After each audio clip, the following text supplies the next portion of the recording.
Hello, hi, good morning, everybody. Fariha, are you there? Hello.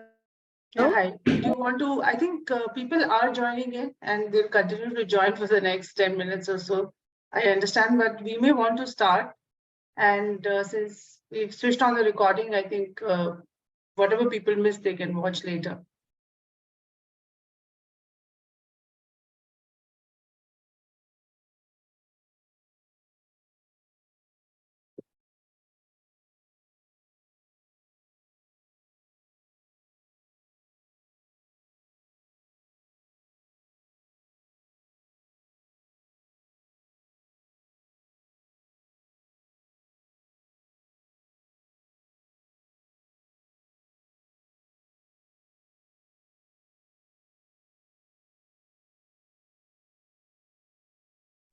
Hello. Yes, we can hear you. Hello. Yes. Good morning, ma'am. Good morning, everyone. Is my voice clear? It is a little bit faint, but it is Yeah. clear. I hope it's much better now. It is. Yeah. So I would like to extend a very warm welcome to everybody who is joining us and welcome. And I can see that our panelists have also started joining. So welcome, welcome. Thank you so much for joining. And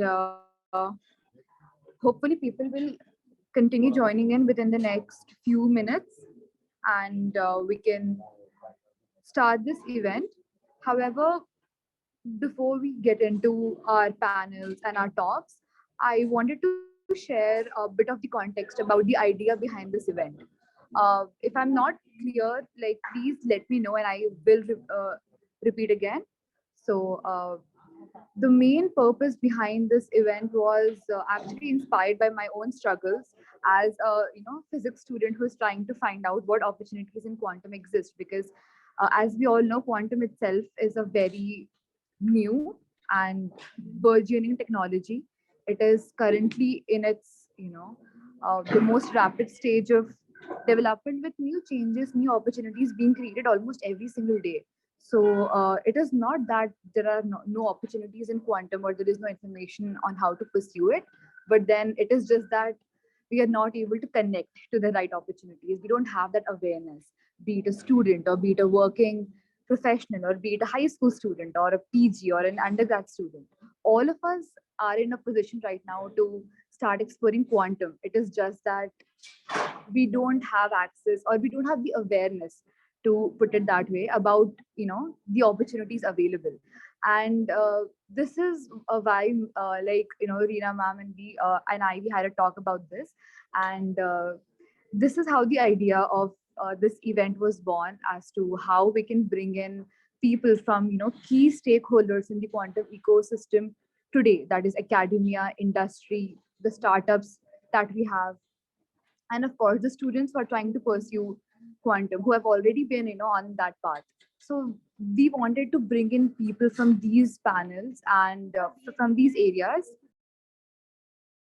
to create panels.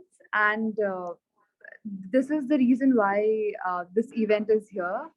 And I'm really really happy that people are joining in, and I'm really happy to like make sure that every single participant who is joining in for this event is able to like decide how they can start exploring quantum. So any questions, any doubts, please feel free to use the chat box throughout the session. Your questions are very important, and any doubt, no question is big or small, nothing of that sort. And I look forward to this session with all of you.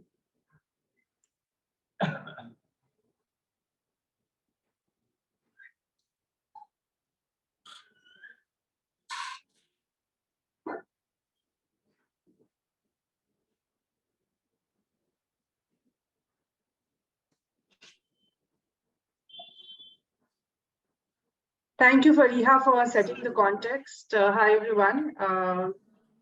Before we jump into our first talk, I think we are still doing context setting. So let me add my perspective to the concept setting. I think Fariha already explained the real scenario that is there in terms of what somebody on the ground is feeling. And she's been working with in QATCI, supporting us for some time.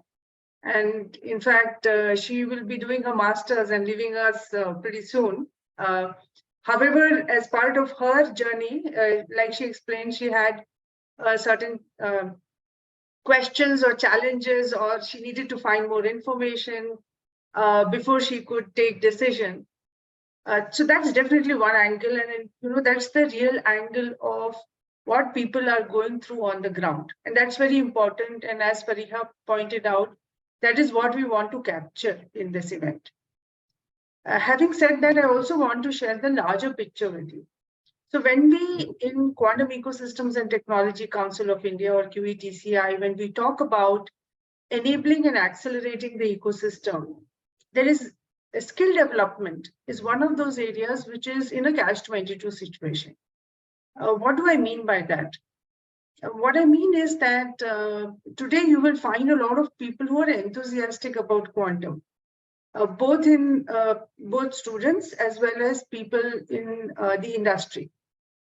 And you will also find a plethora of courses around there, primarily driven by large product companies who are working on quantum, and they are giving exposure to their platforms and their software. That is important because in that process, they're also giving information about, teaching about basic concepts of quantum, and then they're going and, teaching them whatever software platform that they are, putting forward in front of you, and what you could leverage it for. If it is a sensors, then maybe something on that front, and so on.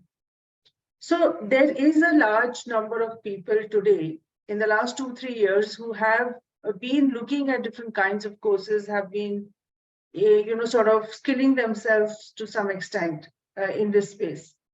There are also a lot of universities and colleges, of course, around the world, but specifically in India as well, who have come up with new courses in the last 2-3 years. Universities or colleges which do not offer quantum curriculum have institutionalized some of those curriculum in the last few years. So definitely the number of people who are focused on quantum today is higher than a couple of years ago. Having said that, when most of these people have the question in their mind is, where are the opportunities? So obviously, if you want to look at the opportunities that are available, until a couple of years ago, the opportunities were minuscule. But now there are lots of opportunities internationally and now in India as well, right? Now the question is, so part of the discussions today are also meant to unveil this aspect of, hey, where are the opportunities? What is the nature of the magnitude of the opportunities? And then the question on the other side as to what are people really seeing and whether these opportunities match to their expectation or not. What I have heard from various people when interacting with people in the ecosystem and entities in the ecosystem is that there seems to be some sort of a mismatch. But I don't want to give you my opinion. At the end of the day, we want to be able to gather some meaningful information. And as Fariha said, please feel free to put your questions in the chat window.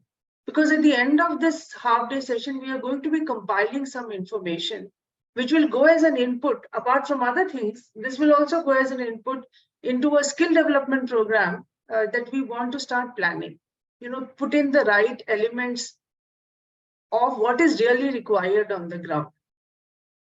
And of course, we will make certain recommendations based on that, and not just on this session, but this will also serve to give inputs to the recommendations that we want to make to various government departments and so on. The other angle from a knowledge and skill development perspective is there is a whole variety of applications for quantum.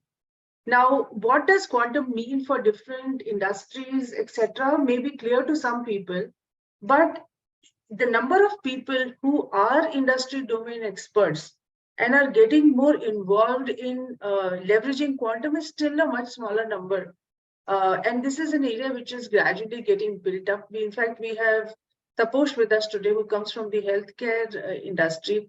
So it will be very valuable for us to hear his viewpoints on how certain industries approaching this. And that's the intent of inviting Taposh to this discussion. So I won't spend any, too much time talking about this. The rest is for the whole event to unfold. But what I do want to do is, for the benefit of people who do not know QATCI very well, I just wanted to let you know that the Quantum Ecosystems and Technology Council of India is a 1.5-year-old organization. We are a Section 8 or a not-for-profit company set up as Section 8 under the Ministry of Company Affairs. And we are a membership-based organization. So which means that companies can become our members as, in a voting or a non-voting capacity. These could be large companies, medium-sized or startups. And we recently, we have Microsoft, Amazon, Reliance as our large voting members. And we recently,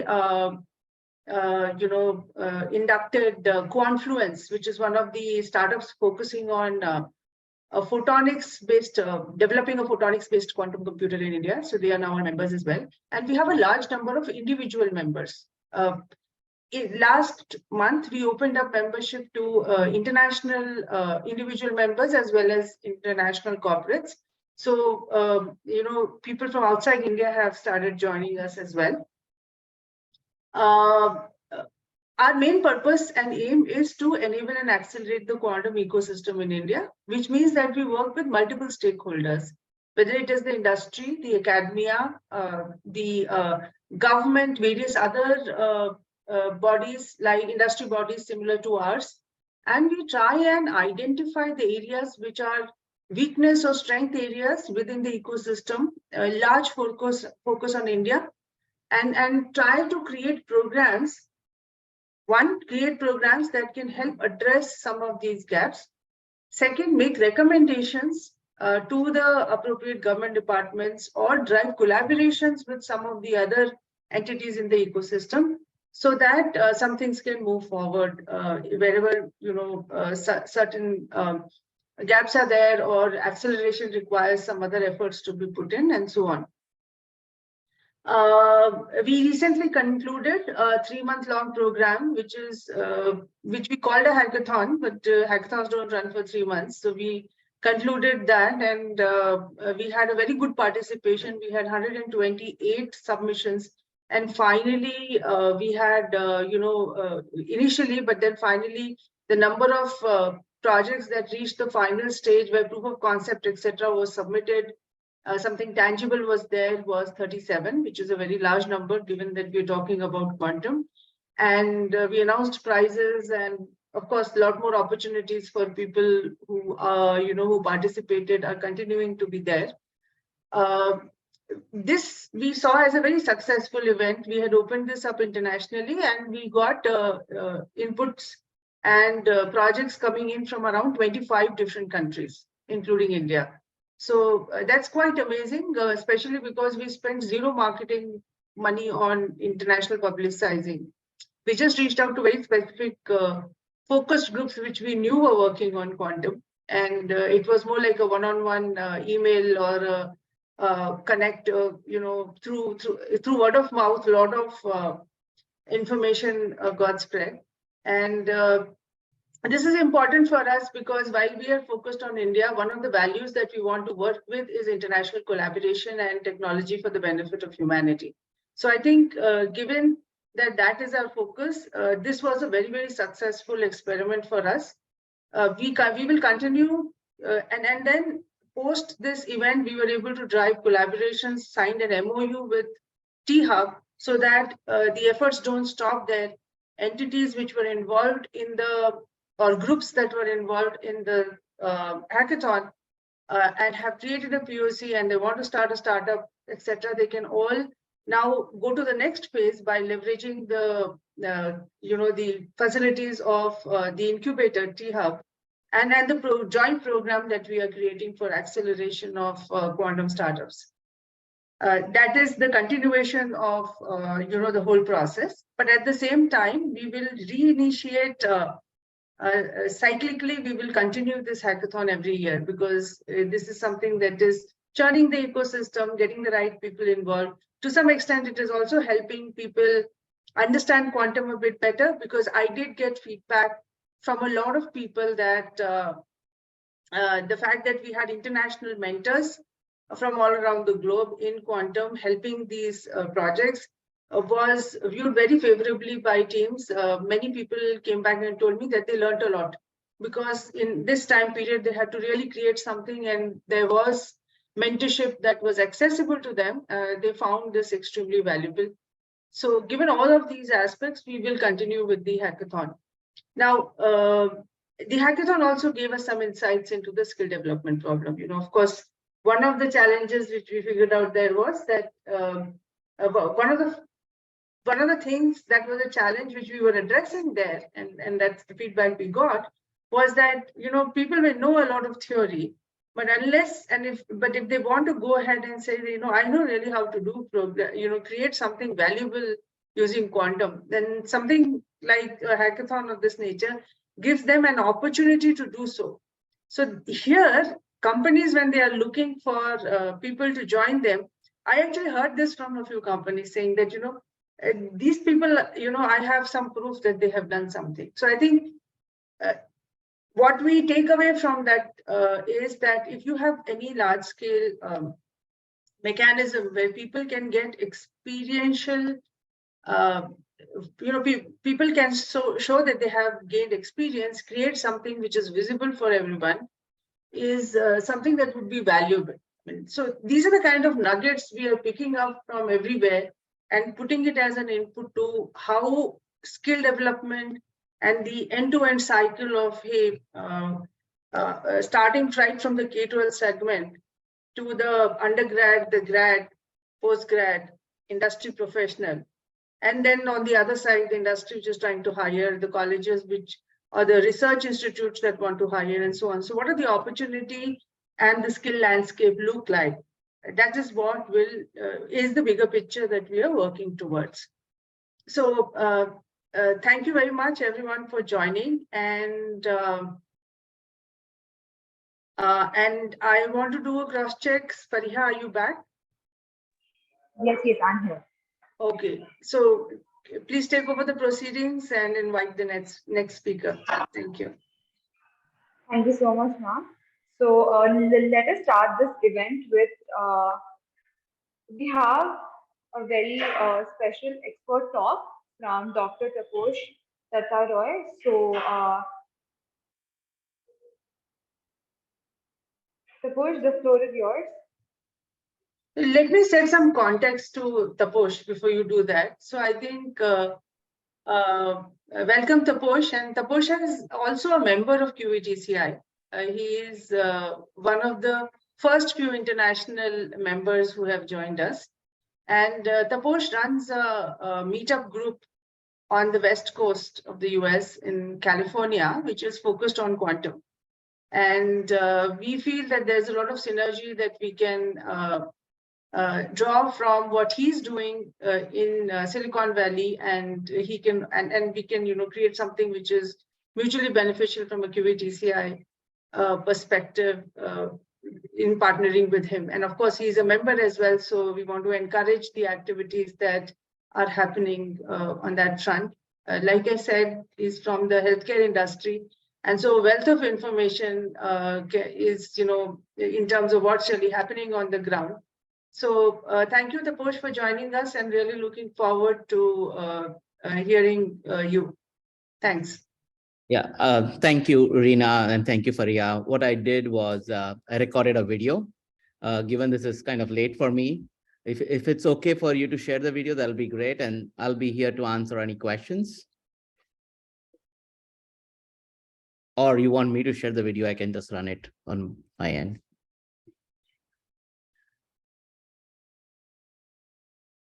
Yes, Taposh, go ahead and share the video. I can run the video. Okay, you can run it, Faria. Okay, perfect. Yeah, please run it then. Thank you. Appreciate it. Okay, sure. Just Give me a moment.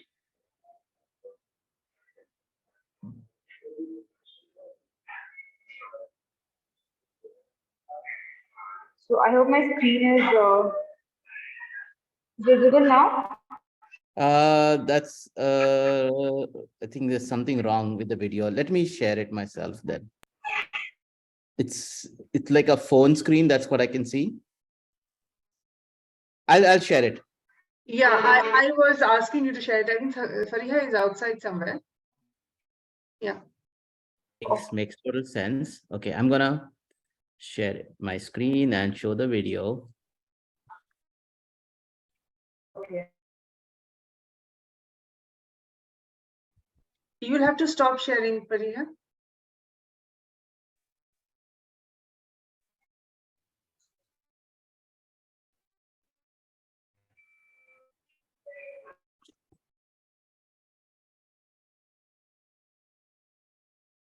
Okay, can everybody see my screen? Fariha, you will have to stop sharing.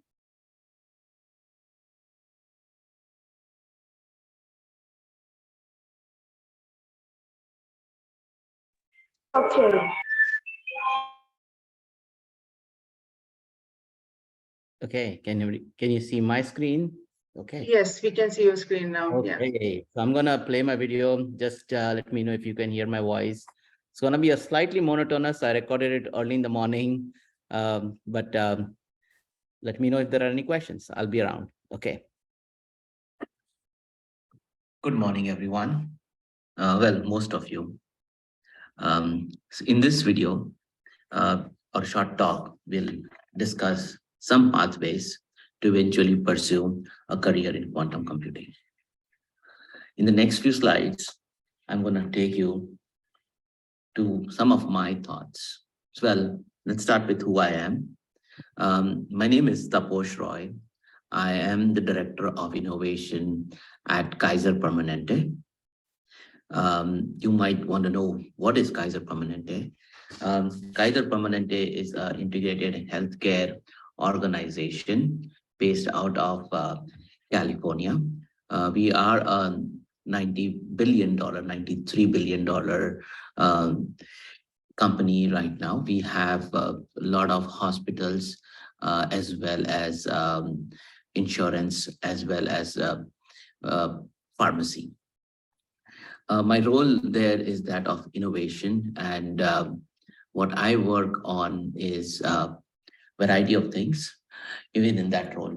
So my interest predominantly is in digital twins, machine learning, both classical and quantum, that enable the digital twins, long-term modeling for 10 years and beyond for both COVID and non-COVID scenarios, data science architectures, and then overall strategy. Prior to KP, I was the head of ad products at a couple of startups. I was at Empowered and NetShelter. I also worked at a company called Sapient Nitro. It had a huge presence in India. I was a co-founder of a biotech company called Bio Integrated Solutions. We were developing DNA sequencers and liquid handling device for proteomics and some genomics, mostly proteomics. I'm the author of the book, Medical Image Processing with Deep Learning. I have my graduate and postgraduate degrees in electrical and computer engineering from Illinois Institute of Technology in Chicago. I have an MBA from University of California in Davis.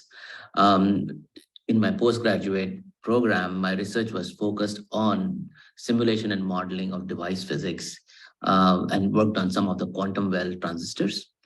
And that's piqued my interest in quantum computing since that day. Quick disclaimer, doing this talk, all the thoughts are mine and on my personal research. They are not recommendations from Kaiser Permanente, and Kaiser Permanente is not responsible for any of this content. If you have questions, you can reach me via LinkedIn. Okay, now with that, let's go to our next part of the journey. So I'll ask the question, how is your quantum computing learning coming along? This is a cartoon strip that I modified. And this is in my thought exercise. If I were to ask Dilbert, what would he say? Well, he would say that my learning exists in a simultaneous state of both being totally successful and not even started. And if I ask him, can I observe it? He would say, well, that's a tricky question. I know most of us may be in that boat. It's hard to learn new things. What I would like to know is, I'd like to take a minute and see if you can give me a show of hands, or even better, if you have a computer or a phone handy, click on this link, and somebody might put this link on the chat as well for you to just say where you are. I mean, are you just starting? Are you somewhere in the middle? You've read books and taken classes and courses, or you're a little ahead. Now you know those things. You're writing articles about it. And maybe you're further ahead. You're writing peer-reviewed papers and people are reading your work and your research. Or you may be an expert, you've did it all. So take a minute, provide us some input so we can guide you and help you. I know QECTI, Reena, is looking forward to help you with this.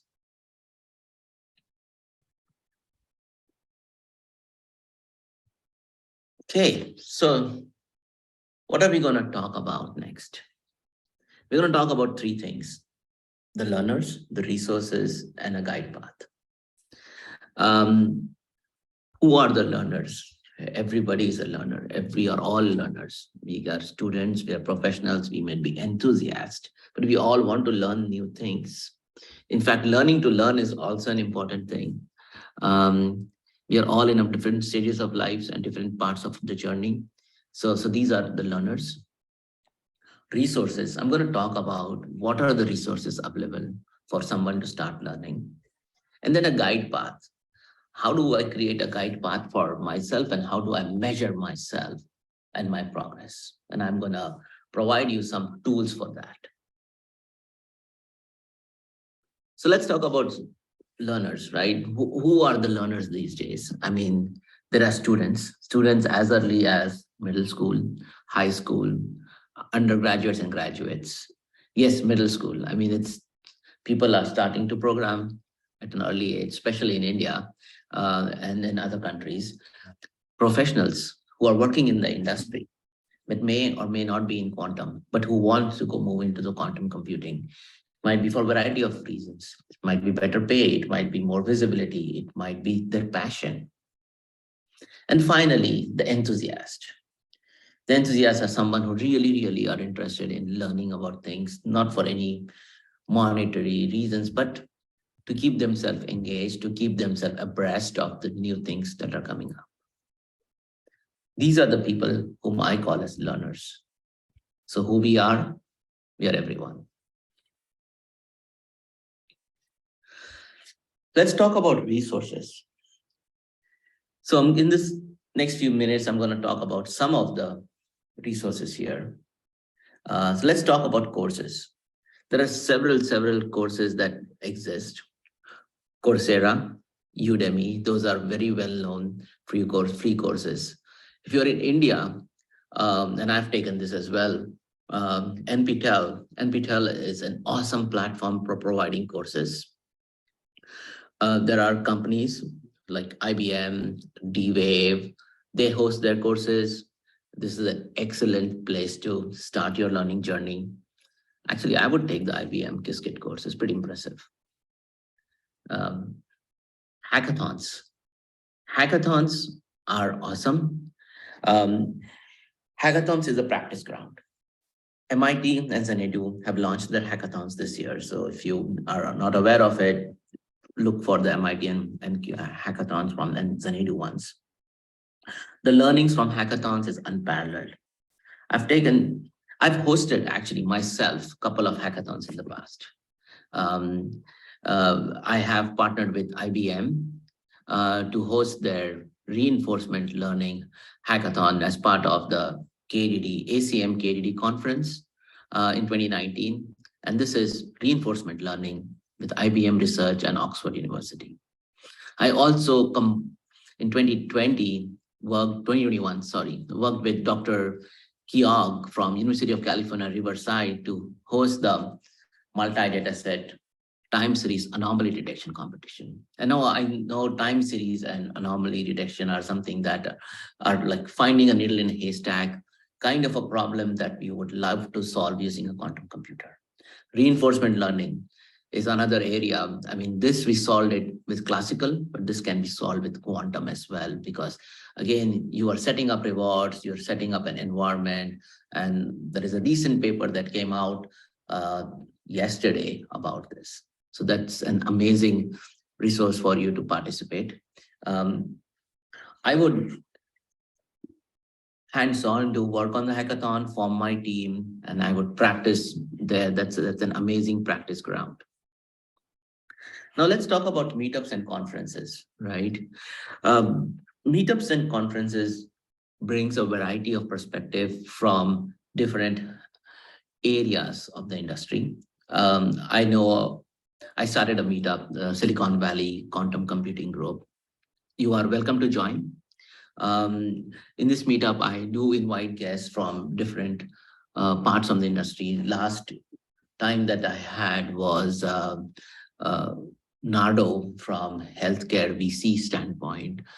Some of the talks that I'm going to have in the future are on quantum cryptography, as well as the US Department of Energy's investment in the quantum computing space, as well as new startups like Q-Control talking about their quantum computing journey and their tool sets. If you are serious about this area of work, you should read papers.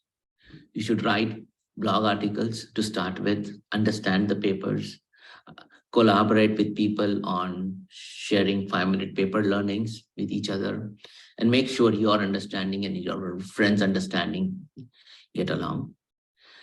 These projects of these small papers and recreating the code do help a lot in creating your portfolio. That it's this is something that I will highly recommend. And then the next thing is both paid and unpaid internships. Experience in the real workforce matters.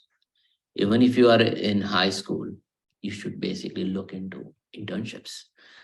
Even if it is unpaid, just go for it for the experience of it. It's more valuable to get experience early on in the career than later on.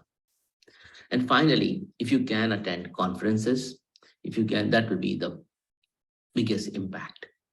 Conferences help in creating huge impact on the professional side of things.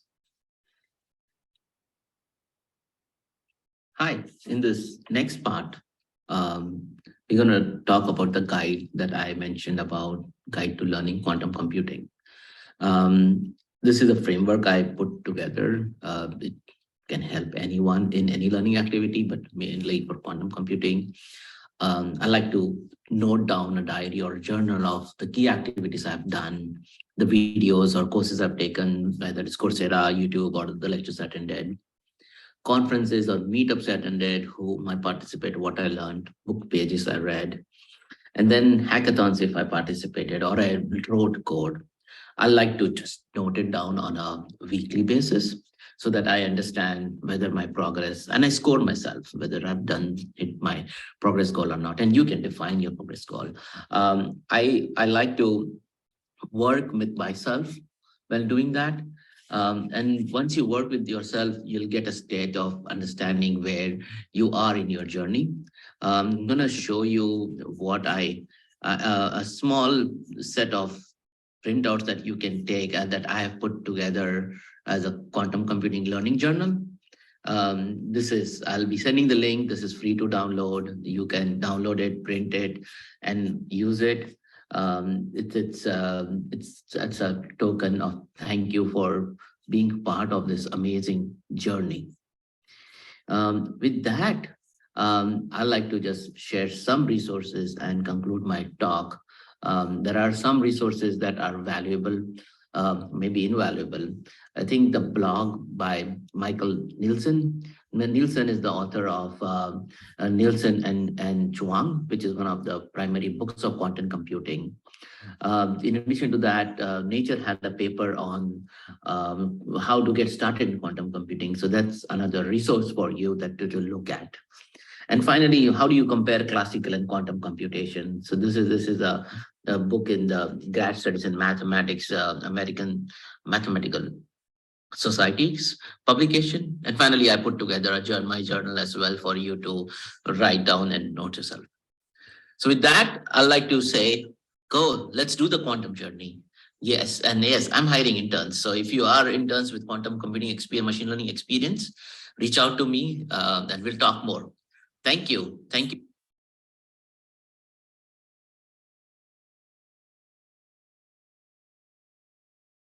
I hope that was audible. I'm sorry if it was not. It was very clearly audible. And thank you for that session. I think it has been very informative. I can see somebody has asked me, can I get the recorded version of this session? Yes, I want to answer to everybody. Yes, we are recording this and we will put it up on the QETCI YouTube channel and then publicize it on our LinkedIn group once we put it up there. So you will get access. You can also reach out to info@qetci.org for any questions that you have, or you can reach out to Taposh on LinkedIn, like he mentioned earlier. Any questions for him? Any questions for Taposh? Yeah. Please raise your hands if you have a question and unmute yourself. There are not many people, 20 people, so it's manageable. See, Madhav has a question. Yeah. Hi, everyone. Yes. Hi, everyone. Sorry, I have a bad throat, so apologies. I actually joined the meeting, joined the talk when it was almost halfway. So I just want to know, for people who already have, let's say, 7 or 8 years of experience in ML and have done, some form of quantum mechanics or so in graduate studies, maybe about a decade ago, but people who want to get into this field, how easy or how difficult it is, considering the fact that, for example, I don't have a PhD in quantum computing or quantum information, but I want to get into this field, but I've been in ML for the past 7 or 8 years. Yeah, so how difficult or how easy is that transition? And would you have any advice on that? Sure. So Madhav, first of all, if you have worked in quantum in classical machine learning, I'm assuming you also want to work in the quantum machine learning area, not in any other. Quantum is vast, right? There is networking, right. There is sensors. So you are focused in that. For that, my 2 cents would be take some courses to understand the math behind it, right? When you want right now. So if you understand the math behind it, if you're able to develop the quantum circuit, anywhere between 6 to 8 months, will of regular work will help you do your get you to a level where you can do quantum machine learning. Now, also remember, quantum machine learning itself is also super error prone and nascent. I mean, there are a lot of papers coming in. So recommendation would be to, after you take this initial understanding of those classes, read the research papers, try to work on the code yourself to understand how it works. And then you should be good. You should be, and we'll be happy to see people coming and getting into speed in 6 to 8 months, actually. Okay. And a follow-up question to that, not exactly follow-up, but are there like players in India? Because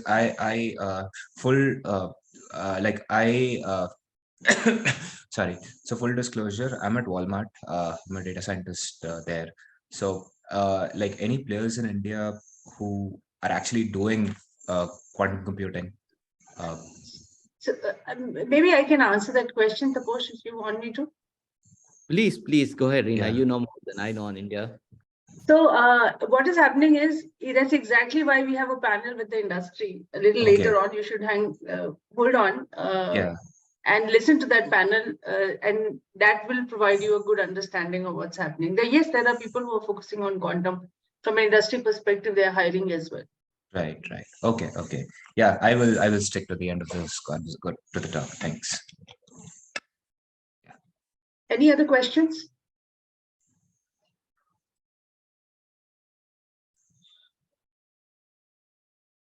Okay, feel free to send questions as and when they arise. And thank you very much, Taposh. Back to you, Fariha. Yes, ma'am. Thank you so much. And suppose that was a very, very informative session and a great start to this event. So thank you so much for the presentation and for taking time to give that amazing talk. And now up next, I actually had scheduled a talk with the founder of Girls in Quantum, Elisa Torres. She is actually a young teenage student, and who is actually established this Girls in Quantum startup that intends on promoting quantum education in K-12 and high school students. And unfortunately, because of the time zones, she was unable to join us. However, I will be sharing. Yeah, so Reena ma'am is already sharing. She's recorded a small. Hopefully, we can watch that. Yeah.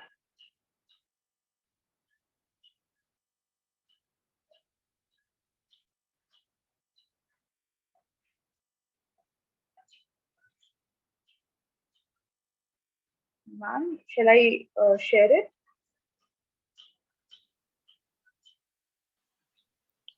Hi everyone, I'm so happy to be here. Thank you for the invitation and for having the flexibility to have this recording, since for me it would be 2 a.m. in the morning. So yeah, really happy to be here, and also glad that there are opportunities like this going on, especially about quantum computing, and in this case, pathways to pursue quantum. So yeah, I hope that you can enjoy this presentation, and yeah, perhaps you can get involved in our organization as well. So firstly, I invite you to follow us in our social media, Instagram, LinkedIn, YouTube. You can message us in our Gmail. And also, if you want to get to know more, you can go to our website, girlsinquantum.com. So yeah, well, in our Instagram as well, we post like every single educational post or things like that there. So if you want to learn more, that is a good place. So yeah, let's start. Okay, so I really wanted to give you some sort of a context because I have tried this before, and people are like, but have you ever been like a science person or a technology person? How everything started is the question. So okay, I'll start. So I'm 17 years old. I'm Elisa Torres-Torney. I had to present myself first. I'm 17 years old, and I'm the founder of Girls in Quantum, this organization, and well, international organization right now. Really happy about that. And I'm from Chile, South America. So yeah, I've been always passionate about science, but not in the way that I was born like, hey, I like science. But it was because I started experimenting in my garden. I had the opportunity to, well, have the support of my parents, that they were like, hey, perhaps you can read this book about science, or you can watch this documental. And I was like, wow, this is really something that I really like. And well, as I mentioned before, my parents always like try to get me involved into the technology field. So I was like, okay, I'm into both fields. I like both.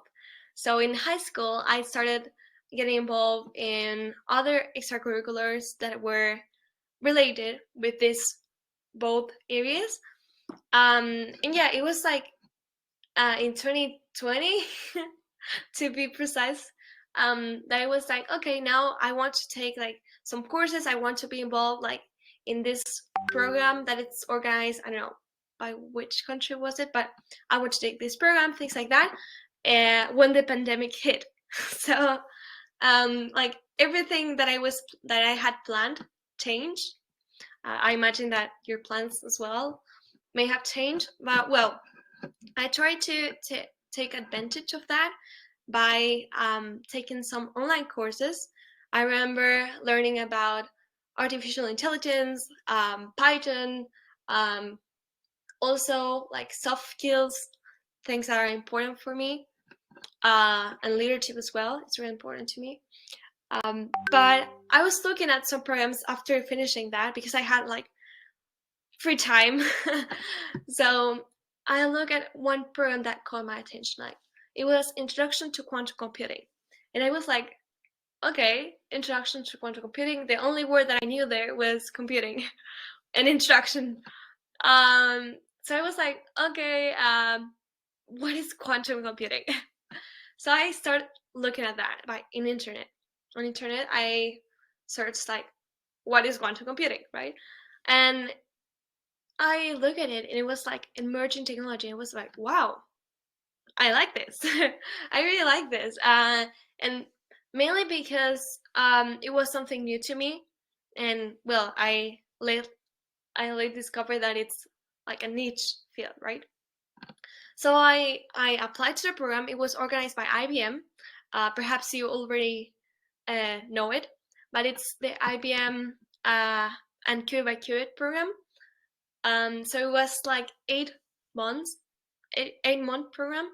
I was like, okay, this is going to be a challenge for me because it's like a long duration, right? So I was like, okay, well, I'll try. I applied to a program, and later on I received that the admissions result that I was accepted with a full ride scholarship. So I was like really happy about it. And yeah, I started learning about it. I discovered so many friends. It was like an international program that it's still going on. So I totally recommend you or encourage you to apply for that program. And yeah, I really had so much fun. It was like, of course, challenging for me since it was like a new topic, but I could experiment with new things. I could well, engage with other peers that were like really involved as well in biology, but then they discovered this program and they were like, wow, I really want to learn more about it. So we were kind of the same. And yeah, I had like so much fun, and time flew by, honestly. So after finishing the program, I was like, I don't want to finish this. I really want to continue, because I discovered one crucial thing about quantum computing, that it's a multidisciplinary field. I wanted to, if I'm interested, for example, in finances or in cybersecurity, I can involve quantum computing in that. So that was mind-blowing for me. So I decided that, hey, I want to share this with more people. Here in Latin America, there are no opportunities about learning quantum for high school students. It's more like thing that you can see abroad, or perhaps in a higher level of education, like graduate studies, so things like that. So I proposed myself, hey, what if I have like perhaps share educational resources about quantum with the things that I've learned in the course. And that's how everything started. I called the organization Gears in Quantum, because the data, as you may know, of females in the STEM fields, it's really low, and it's devastating. So I really want to make that change. Nevertheless, everyone is welcome to join Gears in Quantum. So yeah, I have this photo right there that it was like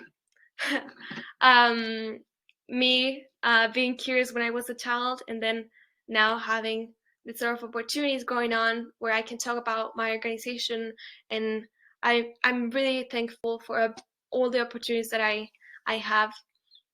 And yeah, there's like some people with other females, things like that, and now our purpose.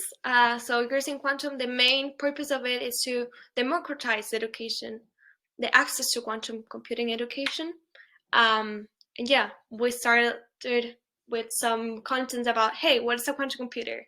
Hey, what's the difference between a qubit and a bit? Things like that.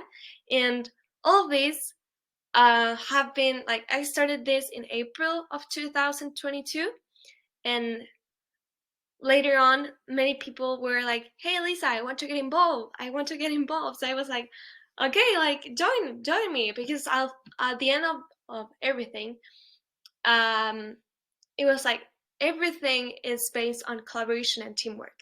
And now I'm thankful that I'm working with all of these amazing people from United States, from Egypt, from India, Germany, Mexico, all of those countries. And well, I'm really honored to work with them because they are so talented.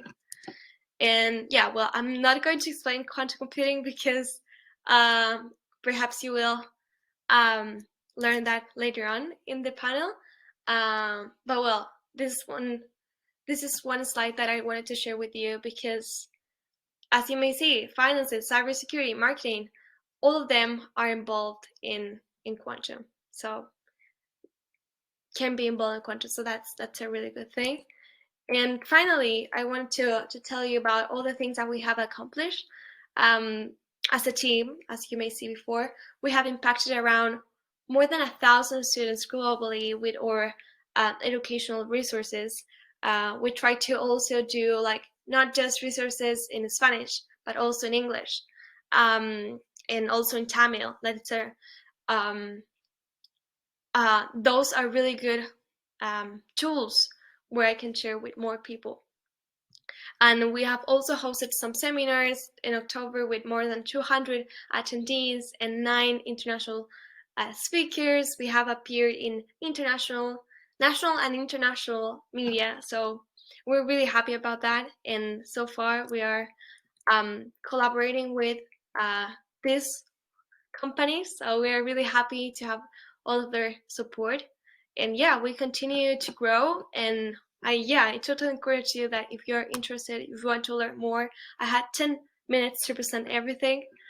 So I kind of missed some things, but I totally encourage you to follow us on Instagram and see what's going on. So yeah, thank you for this invitation. I'm more than happy to have participated here in this great event. And I hope you can get involved in quantum. So yeah, because quantum is not just the future, it's now that we have to start learning. So get involved in quantum, and yeah, let's contribute to make a real impact. Thank you.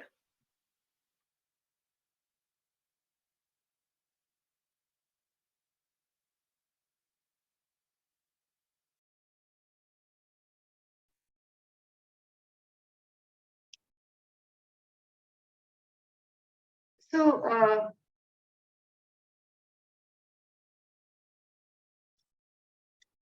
that's the video that we had from Alyssa, and I believe she could not join us in person because this is 2 a.m. her time. So this is great. I just wanted to share a little bit of history of how we ended up having Alyssa presenting at this session. So Alyssa had reached out.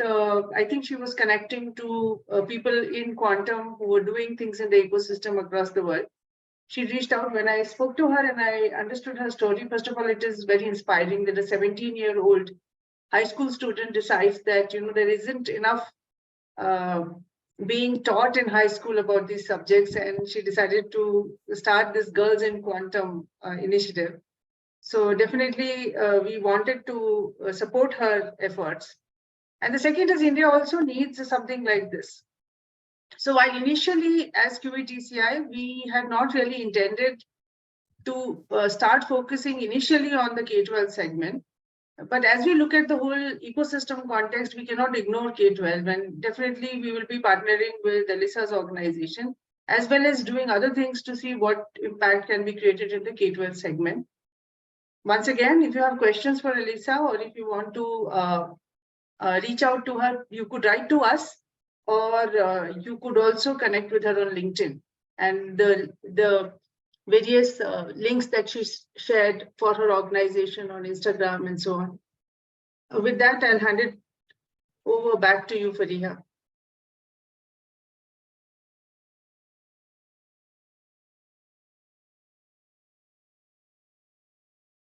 Looks like Fariha has been busy with some of her visa and other related aspects. She's going for masters outside India.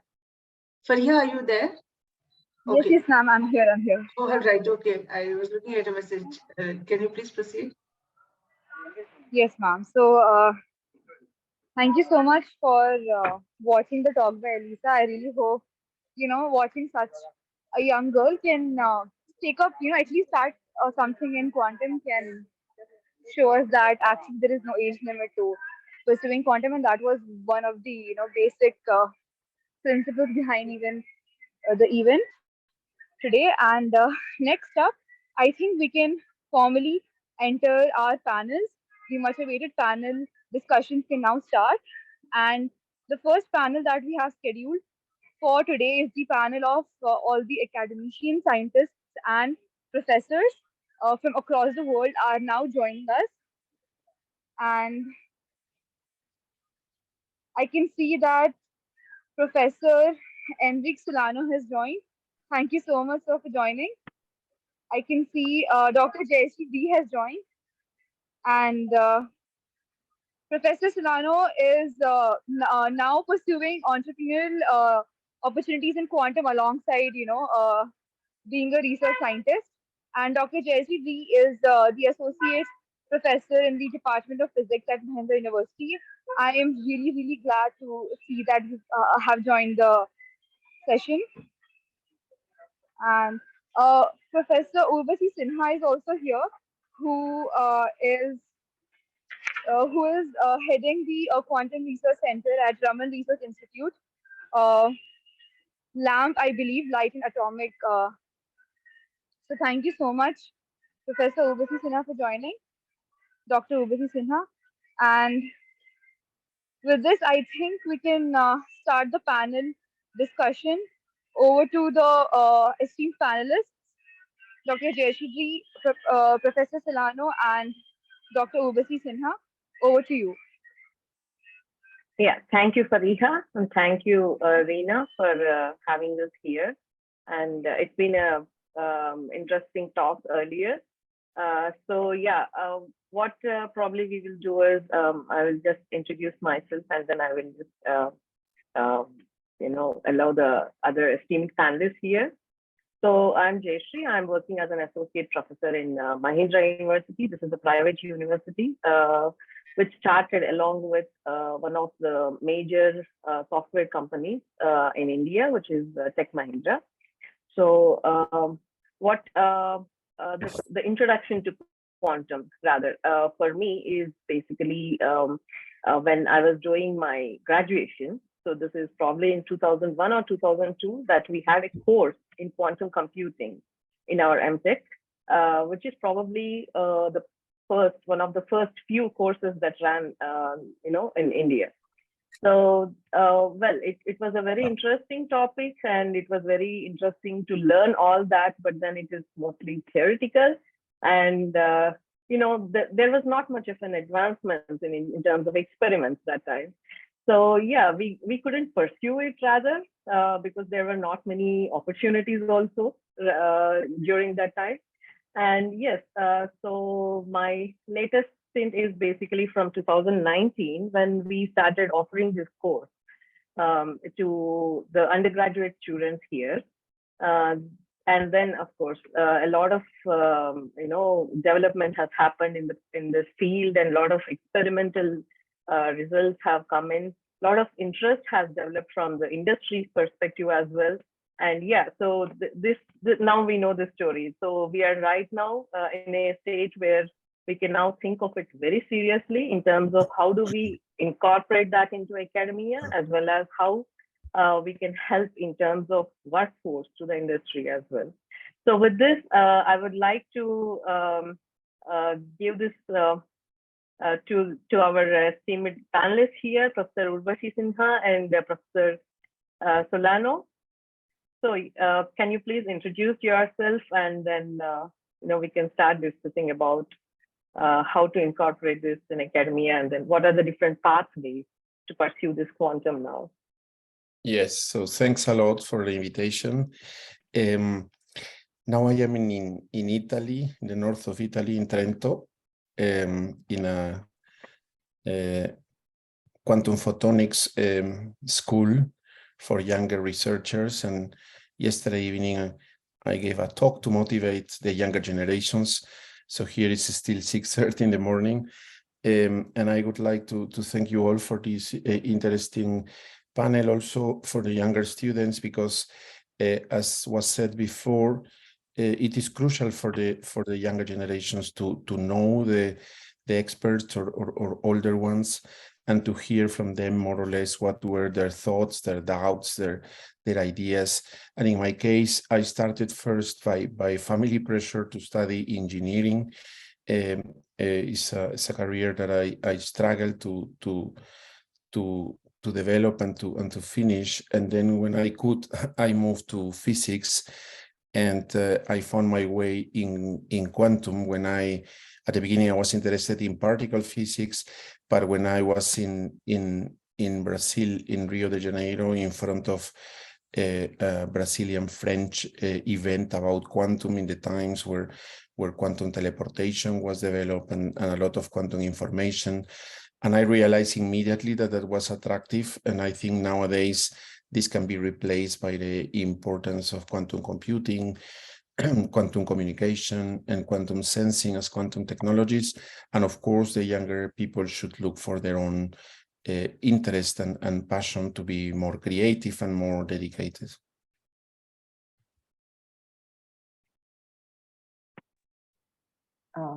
Should I go next, Enrique? Yes, Urvashi, Yes, thanks. yes. Hi. Hi, this is Urvashi Sinha. I'm a professor at the Raman Research Institute in Bangalore.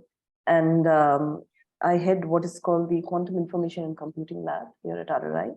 And we work on photonic quantum science and technologies. And we have been doing this. So this is our 11th year of existence.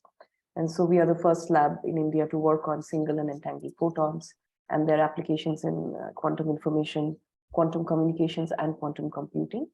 I'm also very privileged to be a part of the governing board for the Quantum Ecosystems and Technology Council of India.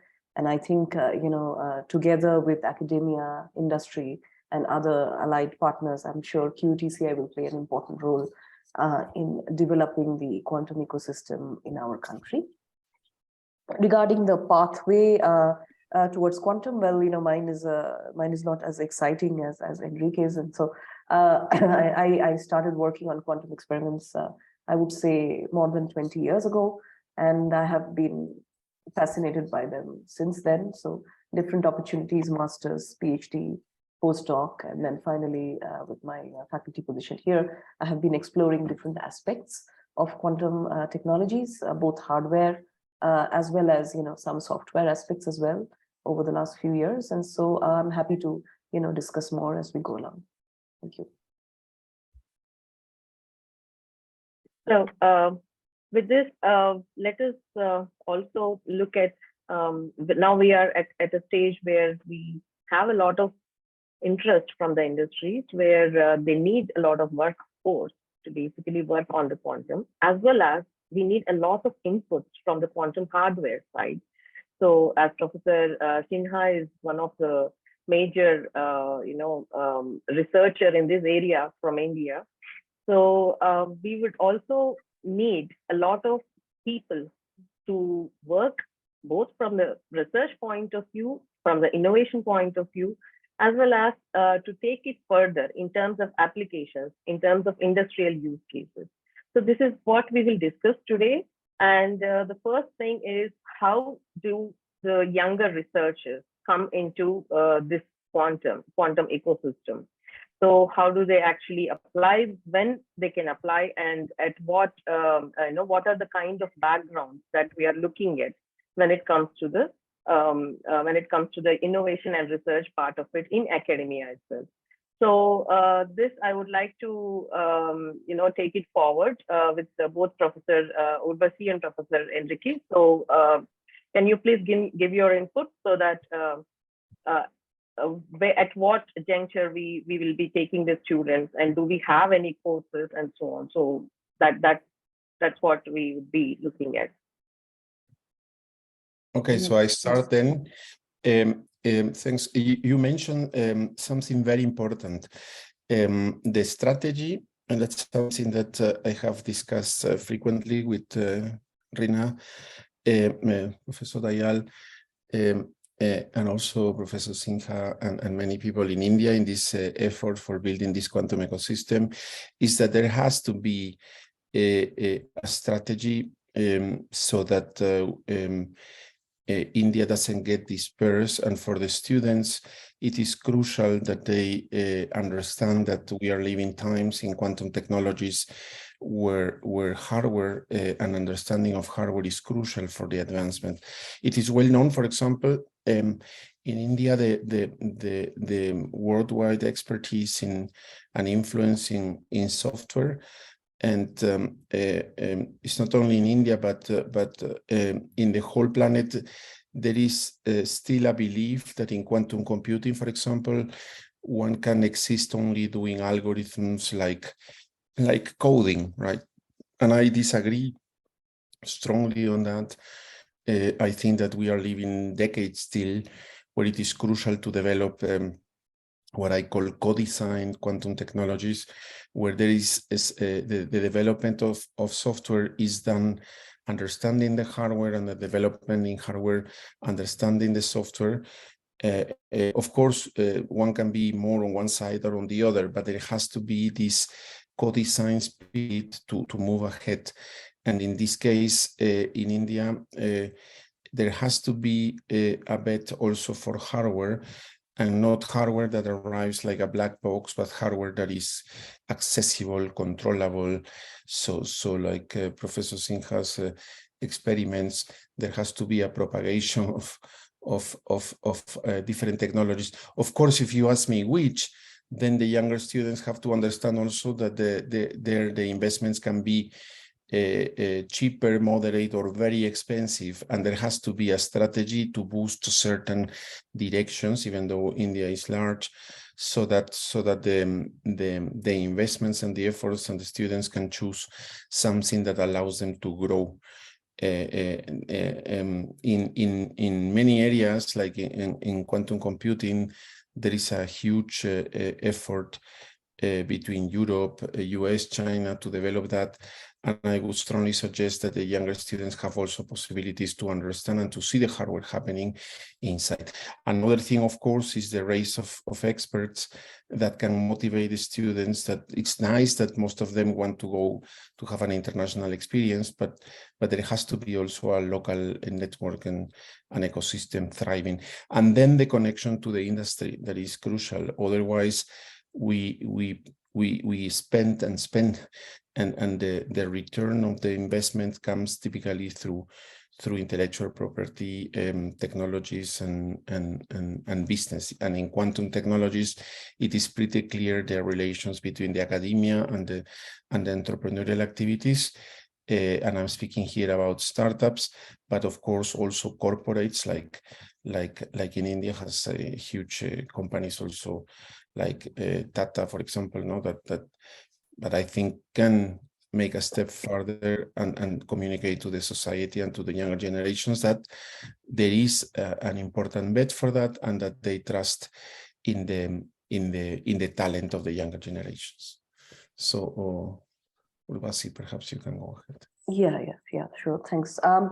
So regarding, when students can actually consider quantum as their career path, and when they can join, how they can join. So to elaborate on that aspect of the question, quantum science and technology is very interesting because it does not really always mean that you have to, in order to make a meaningful contribution to this, you don't necessarily have to come from a physics background. Of course, I personally am from a physics background, but then having said that, as Enrique mentioned, that there is a lot of interplay between fundamental science and applied technology. So there is a lot of engineering background also required to be able to take some of these forward to the technology level. So while some may be more interested in the fundamental science aspect of the problem on experiments and theory and so on, this thing to make it into a productivization stage, right? That is something which obviously requires our engineering workforce. Moreover, I just wanted to give a personal example. So our lab at RRI is working on satellite-based quantum communications. So this is India's first project on satellite-based quantum communications. And during the course of the last more than 5 years that we have been working on this, I realized that, now we have a team which, consists of even a person who has an astrophysics background, for instance. So you would think that, it's satellite-based quantum communication. So all of us would be trained in quantum physics, but that need not be so. So, in order to find what is the right location for the, where is the atmosphere most suited for a ground station for satellite QKD, you need a person who has studied this aspect in detail, and such a person need not be from a quantum background. For instance, my colleague who's working on this has a PhD in astrophysics. Similarly, we have engineers who are trained in control systems, in electronics and communication engineering. All these, and as well as people who are interested in, security proofs, which of course requires a more mathematical mindset. So different kinds of background can actually come together in many of these applications in quantum. If we are interested in, for instance, of course, Enrique mentioned that we should not concentrate only on software, but then if we are interested in software, then of course software engineering people can also contribute towards coming up with algorithms for certain use cases. So just to summarize, I think people can, I also know of high school students who are very interested in quantum, and we have done the school for them last year on Quantum at School as a part of the World Quantum Day celebration. So I think if with the right amount of interest and some guidance, people can contribute from different age groups, and it's not necessarily too late to contribute, even if we are beyond a certain age, like all of us in the panel. So I think it is a very, it's something which does lend itself to a lot of diversity in terms of our background. But then we have to be careful that we know, what is it that we want to contribute to. Not everyone should try to do everything, which sometimes happens because of excitement. So yeah, so I think that is where I'll stop, and then we can carry on with further questions and comments. Yeah, sure. So this is what I totally agree with, that this is totally interdisciplinary in nature. The whole field is basically interdisciplinary in nature. So just to add to what has already been told, so there are lots of students in undergraduate where I teach. So most of them from computer science and AI, even though they are interested in the quantum computing or implementation or in terms of algorithms, so they usually are a bit hesitant to get into this field simply because they think that we need to have a lot of background in terms of quantum mechanics for us to get into this. But I think now the field has matured in such a way that we can now kind of divide this into, quantum hardware, where you need a lot of physics, science, yes, engineering, yes, but then there are certain aspects of this domain where we actually can get into this field with some amount of mathematical background and a lot of interest, basically, for us to be able to, do this implementation or the development of algorithms. So you do not really need a lot of background in quantum mechanics or physics per se to be able to, pursue this field. So yes, another aspect is what are the different places where you can apply, and where are all these kind of courses are being taken. So there are a lot of places where across the world we have lots of these quantum courses are being taken. But I would request our fellow panelists to basically give you an idea of the different places or different courses what you guys can take, and also what are the different backgrounds that these courses will need. So can I ask Professor Enrique Yes, to give sure. us an idea? Very good question. In fact, I was discussing yesterday here in Italy. Trento, for example, is a very important place for photonics and for quantum photonics. And I was impressed that they were still speaking about opening a master in quantum engineering. And they were telling me that there is only one master of such profile in Italy, while in many other countries, this is pretty much advanced.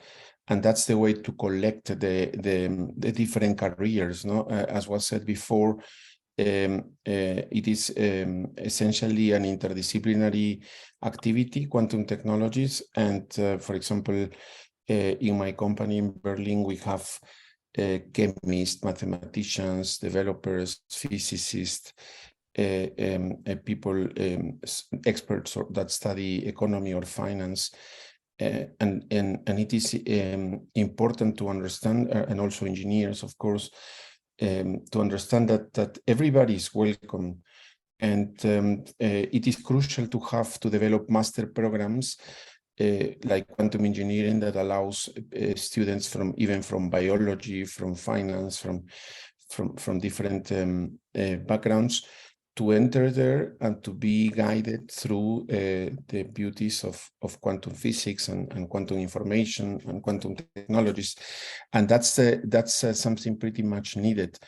Worldwide, there is a repeated argument that the capacity of offering jobs in quantum is too large and there is not enough people. So essentially, in the next years, to get jobs is not going to be difficult. What is difficult is to find the right expertise in the younger students, and also that they dare to cross this interdisciplinary activity. I don't know enough India academically, but sometimes you find places where there is an obsession to be hyper specialized, and that's not necessarily welcome. Or let's say to put so much pressure so that the students only speak about things they have studied for years and they are experts. So interdisciplinarity requires a certain also attitude towards accepting that we cannot know everything, but we should know something about many things. And I like a lot the example of quantum communication and QKD, where obviously if you want to use satellites and to use signals, photonics, processing, electronics, so there will be plenty of people working, for example, for quantum communication that probably do not touch the quantum part at all, and that's something also that is typically overlooked. Even if you mount a lab, let us say in quantum computing, I think 95% of all activities, budget, and technology that is used is not quantum. The quantum part is the smallest part, sometimes even the cheapest, and just needs the knowledge, the people that lead and so on. But there is a huge let's say demand on younger people that dare to think interdisciplinary, but it needs also the promotion of some quantum engineering masters that help to integrate to the ecosystem different careers. And that would be my suggestion. Yeah, Professor Sinha. Yeah, so to take that forward, in India, so far as courses are concerned, well, in places like RRI, which are more research institutes, right? So we have graduate courses, for instance, in quantum information, quantum computing, and so on, and which I have started and I have been taking for the last 9 or 10 years. So that is a one level in which, when people come for graduate studies, then of course they are exposed to such courses. But then having said that, it is also becoming quite common to have master's level courses in quantum information. So to introduce that at a, maybe MSc Physics as a specialized topic, or even in the engineering, colleges. And that is where I'm very excited because, I have been approached by different, engineering colleges in Bangalore and also, rest of the country, where, the private, universities are taking a very keen interest in quantum, like, Dr. Jayashree is probably representing a private university, right? Isn't it a private one, Dr. Jayashree, your university, Mahindra? Is it private or I don't know? She's frozen a little bit. Am I still audible, Enrique, or is it? Yes, yes, you're very much audible. Yeah, because I think Dr. Jayashree has frozen then. Okay, yeah. Dr. Jayashree, can you hear us? Yeah, she's too still. I think I'm not speaking that eloquently that she has to be that still. So I think it's an internet issue. Yeah. But then having said that, we are having these, interests that is there in the private universities to come up with a quantum technology course, quantum technology module, even at a third year undergrad level and a fourth year undergrad level and so on. And so this is very interesting, sort of similar to what Enrique mentioned, that, it need not be that these quantum technology course is more oriented towards giving you a holistic overview of various things possible, rather than, let's say, a very detailed discussion on one aspect. For that, you can have the more dedicated specialized courses. There are also MTech programs being offered in quantum technology. For instance, IISc is doing that, MTech in quantum technologies. I think IIIT Hyderabad also has a focus on some of its coursework in quantum technology. So I think even the IITs, for instance, they are doing a module in them. So there is a lot of, already integration of quantum in, quantum physics has always been there.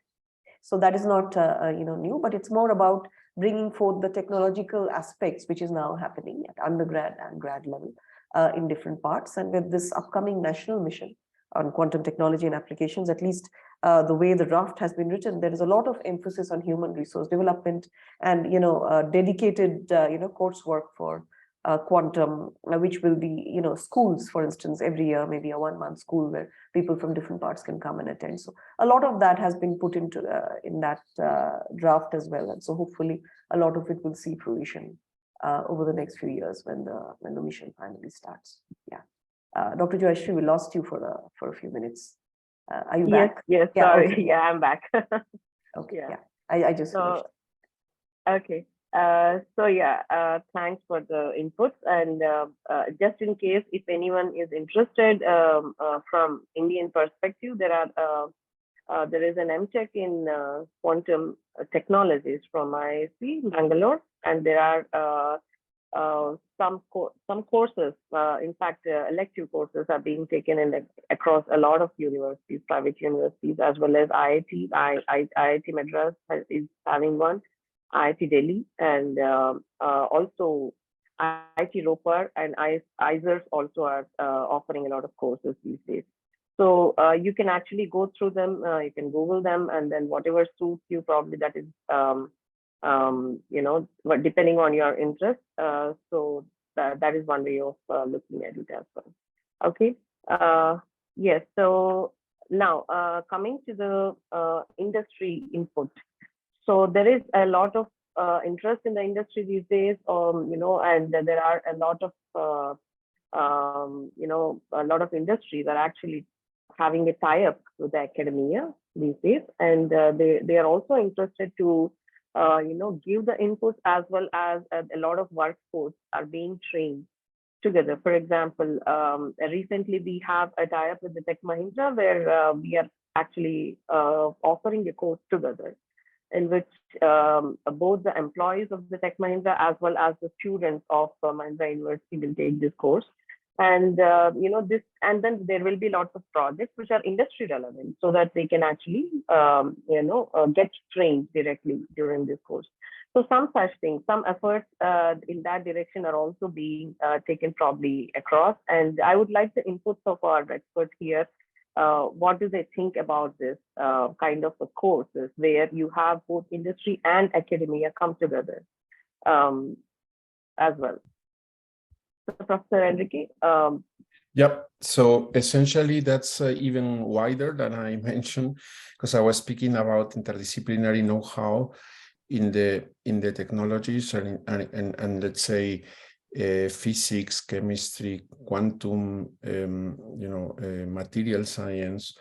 Of course, the fundamentals of quantum information, depending if you go in the direction of quantum sensing, quantum communication, or quantum computing. But the business side is something, even though I am strongly related now, it is more delicate, and this requires a more specialized panel of experts. That could be a combination that may require some exploration of the markets. No? My understanding is that, for example, industry now is absorbing people in operations, in business, kind of, or project leaders and managers with very little expertise in quantum, as usual. But I would say that this could be, for example, more driven for universities or research institutions that have as a strategic plan to promote entrepreneurial activities. Another possibility that I perhaps find it more attractive is that once the quantum technology master is finished, everybody, of course, knows their skills and their interest. There is a short kind of accelerator program for business-oriented people in all directions. But to combine, let's say, in 1 year, to sacrifice 3 months for telling the people that wanted to learn about quantum communication or quantum computing about business stuff, perhaps is not yet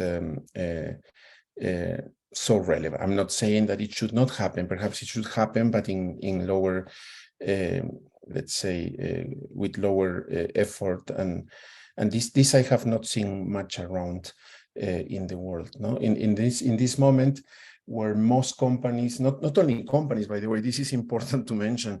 In many universities, our colleagues are complaining a lot because, without mentioning names, they are constantly saying that their best students are absorbed by the industry and that they are, so let's say they educate brilliant potential researchers, and when they compare salaries, they immediately jump into the industry. And so there is this tension between once you educate top talents at the level of the master, and or even when they are finishing the PhD, that the academic environments are seeing that part of their best talents just go to the industry. And I think it is just, one has to accept, right, that there are kind of times and where this happens. Perhaps in 2-3 years, this will be reduced, so there will be a kind of equilibrium. But this is happening a lot. What is a fact is that companies are hiring many young employees with no much knowledge, and they typically have to invest months in training them, which creates frustration because some younger researchers may not be happy later when they see what is a company about.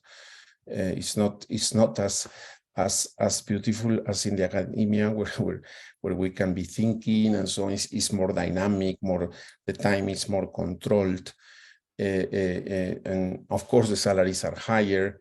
Sometimes the projects are interesting, others not so much. So one has to really create a culture where the younger generations feel that this is just one of the many possibilities, and that they feel integrated. And intellectual property, for example, is another education that is not very common in any university for technical careers, and is the essence of making technology and business, right? That people know when some key development in algorithms or in hardware can be filed as a patent and all that.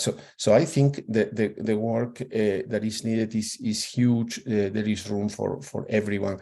There should be no clear, let's say, confrontation between interests, but it happens, right? But one has to be wide, especially India, with the size and the budget they have, because somehow the open geopolitical aspects of the race is there already since years and pretty much advancing many other countries. So I think it is time that India steps further and makes their own bet and their own strategies for giving the so large younger generations a chance to say to put their talent and creativity on the quantum technologies. So Urvashi. Yeah. So well, thanks, Enrique. It was very comprehensive set of comments. I actually wanted to say something which is slightly different from what you've been saying, because I think you've been talking about your experience from a global perspective, what is happening abroad, and the fact that the companies are more lucrative sometimes, and they obviously have higher paid jobs and so on and so forth. But in India, actually, we are not there yet. So we have a few startups in the quantum domain, and of course, some of them are doing some useful work. Some of them are just talking about doing some useful work, not yet backed up by that useful work. So I don't think our young generation is still swept away by the lure of industry as of now, because the more established companies, and I won't take names here, of course, but the more established companies who are showing interest in quantum are still a little more cautious than, I would say, the same companies and their counterpart, branches elsewhere. So I think, they're cautious about how much to invest in. And unlike, let's say, elsewhere, here, everyone wants to avail the government funding. So if the government has actually talked about some funding being available, the companies want it, the academia wants it, the government agencies also want it. So there is no way of giving back. That concept has not yet come, that, okay, if you give me some money, then I'm going to match it or something like that. That part is still quite rare. And so at the moment, we are not as, this is not the most positive comment in this particular discussion, I must say, but not everything should be, everything is not rosy. And, the young generation should not go away with that thought that, okay, tomorrow I'm going to challenge Schrodinger. That is not how it is currently in India. We actually have a little way to go before we can actually have an ecosystem which thrives off each other. At the moment, it is more about stepping on each other's toes and not being able to understand the importance every sector plays. So industry undermines academia, academia undermines industry, and the government agencies, of course, always know the best, right? So in some sense, that is what we are right now. We have a little way to go, and I'm hoping that with the mission thing coming up and with some structure, maybe we will get there. But then definitely we are not there yet compared to the rest of the world. In Canada, in University of Calgary, they have started a master's course called a mature master course in quantum technology. So someone like me, maybe not particularly me, but someone in my, stage in life, but from industry who wants to learn something about quantum can go and take that course. So it's for people who are not directly, in their 20s or something like that. Somebody who wants to take a professional course in quantum technology. So this is the kind of maturity we are definitely not there yet, right? So some of the countries are doing much better than us there. But I'm sure we will reach there given the sheer strength of our population. It's going to be difficult for us to not reach there. We'll be forced to reach there. But at the moment, we are not there yet. That's my personal opinion. Yes. Thank you for that. Yes, I totally agree with Professor Urvashi here that yes, we are not there in terms of funding or interest from the industry, apart from the interest in the man force, which which they are definitely interested in. And most of the collaborations or input from the industry at the moment is they are looking for some people to basically take this forward. Most of the people who are working in the industry are not equipped with the quantum computing or any such kind of technologies at the moment. So they are just exploring, they're testing the water. So that's definitely a case. And yes, I also agree that all of us are looking for the government funding, which is probably very less comparatively at the moment. Yes. So yeah. So the next probably what we will be asking, or finally summarizing this whole discussion is. So how does this look in the near future? Whether there will be opportunities there, as Professor Urvashi has already mentioned, that there are a few of the startup companies, and then there are these industries who are looking for workforce. But then there is a lot of input that needs to come from the academia itself, where there is a lot of innovation and research is required at the moment. So how does this look at the moment? Whether there will be some kind of a good opportunities that the students will get if they join our courses and they do a lot of research, let us say. Will there be some good opportunities that they can look forward to? And are there opportunities existing, the real opportunities, not the ones which since as already has been mentioned, since industries are looking only to test the waters. So this is where a serious, discussion and some amount of brainstorming has to happen, both from academia and industry. Are there any real opportunities? So let us say if a student takes a PhD or does a PhD or takes a graduate course, will there be opportunities available in the near future? So can both of you please comment also on this so that it will be clearer for the younger generation right now? Yeah, essentially, there are, the opportunities are too many, and that may confuse also the people, especially if one is ready to travel, no, and to go somewhere else. In this case, the idea is that the Indian students can see the opportunities already at home, so that they can sense that they may make 1-2 years outside, and then they are back because there are experimental work, theoretical work in the universities, and a thriving industry. I would like also to mention that the students in the universities at the master and PhD level should also put some pressure on their own advisors, because I also perceive that there is constantly attention. For example, the community of quantum optics had been strongly influenced by quantum information and quantum technologies. But I have observed that some older or more, let's say, conservative professors see quantum technologies as a corruption of their own field, right? I have seen this, I have heard it directly, don't mention names, and I see how the arrival to the university and to the industry of quantum technologies have created a kind of division, which is not very healthy.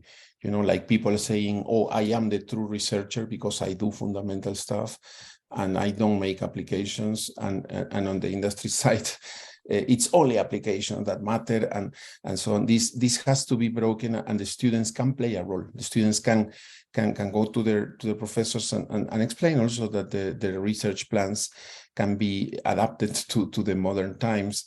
And this is an open discussion that can help all sides, and the the transition will be softer, because if we just to give you an example, a PhD in Bell inequalities, which was a Nobel Prize of last year, right? It's very hard that a company in quantum computing looks very much interested, because it looks too fundamental.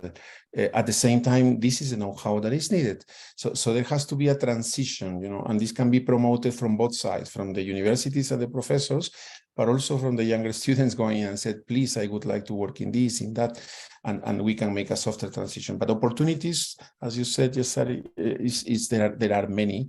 The idea is to make them softer and to make a transition from the studies and the research in the universities towards the industry. So I can just add to that. And of course, I'll just take the right example that Enrique just finished with, which is violation of Bell inequalities. So now, if you are actually working on violation of Bell inequalities in the lab, then of course you are aware of what it takes to, get this to happen.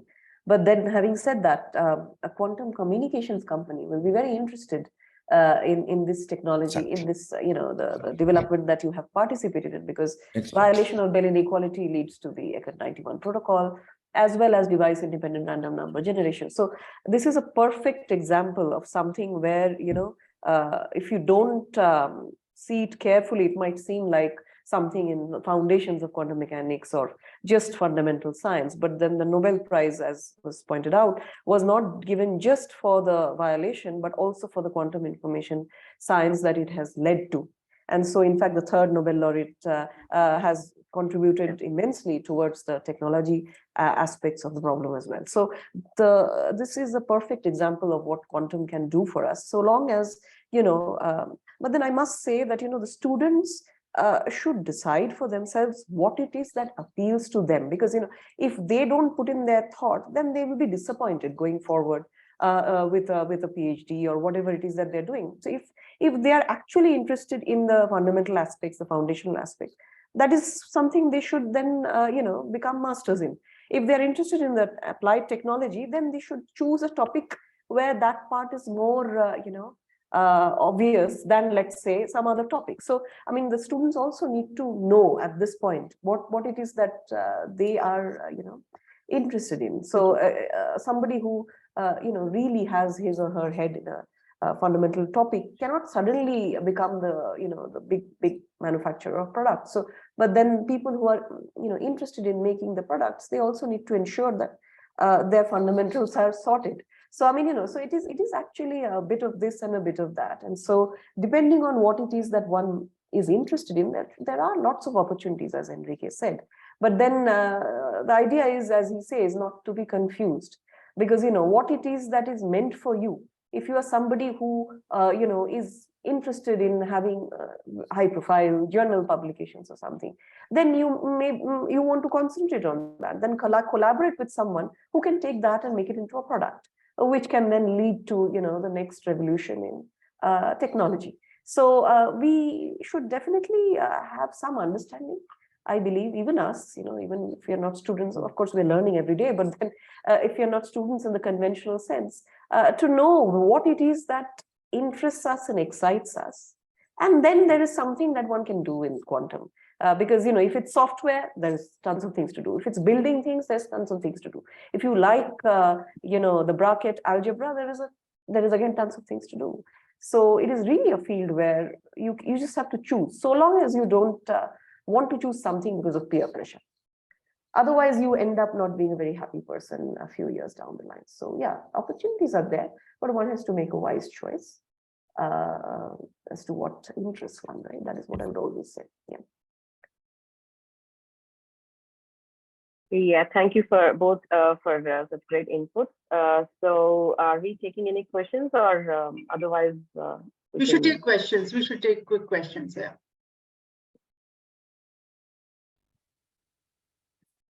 So any questions for the panel? Please raise your hands so that we can figure out who you are, and unmute yourself. Actually, I did have a question. Maybe I can ask that question for the panel. My question was around between this whole thing about pure science and applied science, right? I think for an area like quantum, where development is happening simultaneously in both these spaces, and it is going to impact the future in many ways, actually the collaboration has to be closer. That is my understanding. So just without too much, because I know I'm conscious of time, can you say, do you give your opinion on whether you think that is happening or not? I would just say that no. No. I mean, at least from the Indian perspective, globally more so, but from the Indian perspective, no, because I think we are too conscious of our own, affiliations. So I want to protect the interests of academia, and somebody wants to protect the interests of industry. And we don't seem to realize that we can keep protecting our own interests by collaborating as well, so long as we don't step on each other. So this is currently not happening as seamlessly as it should.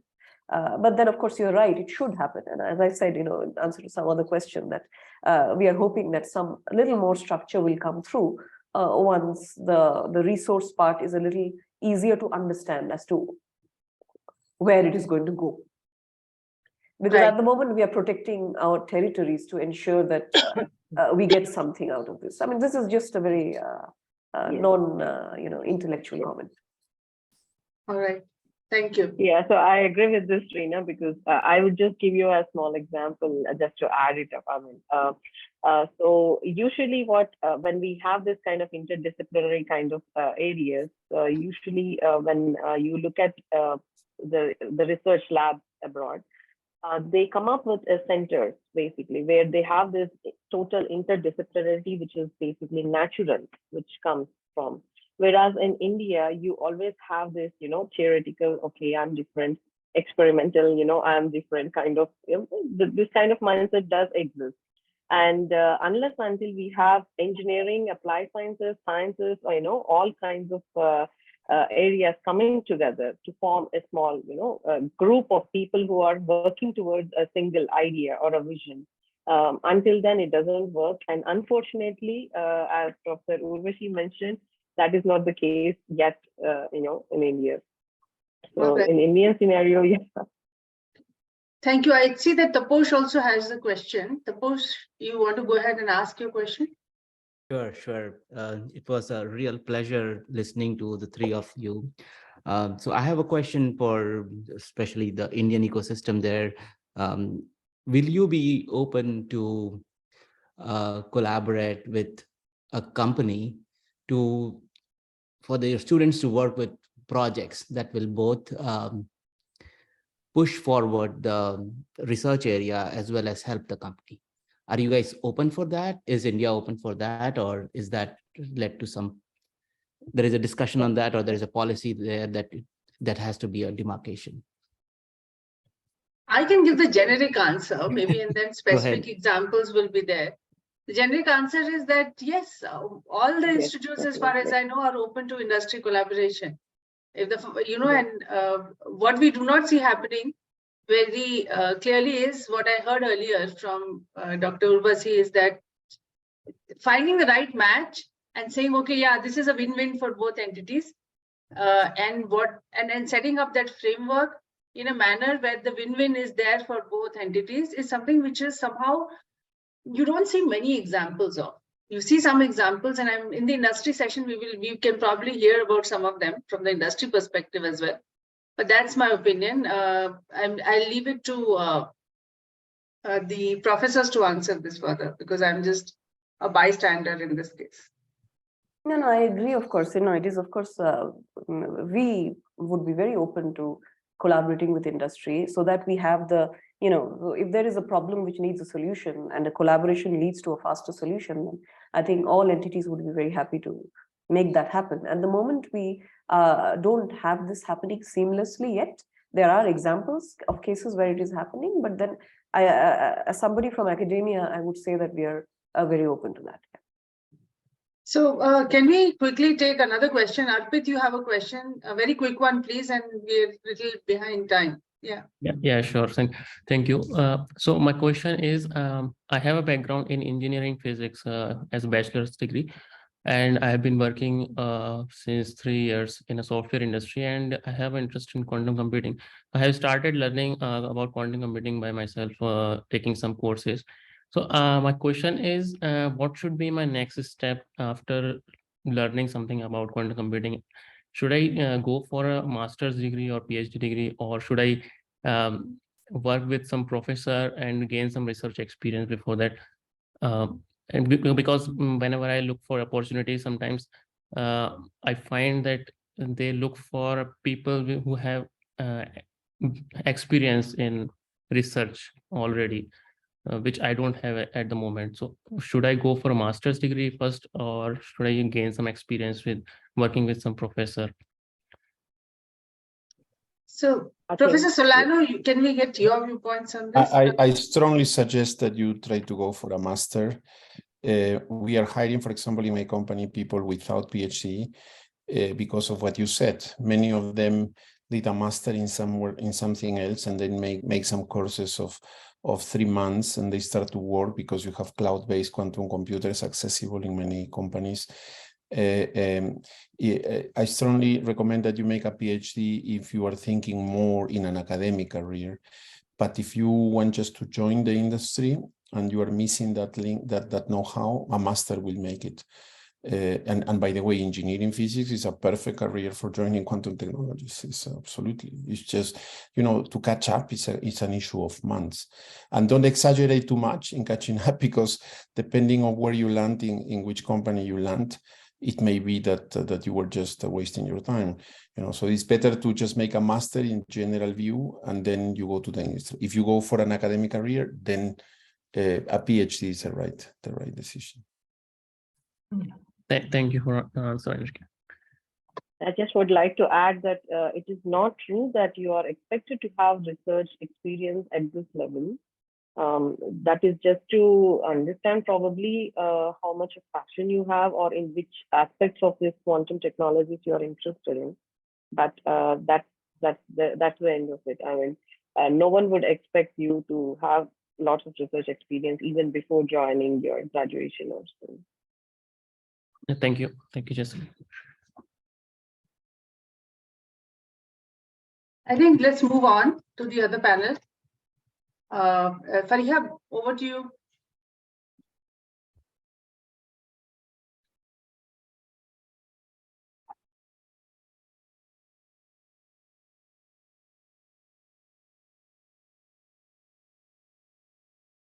Okay, never mind, I'll take over.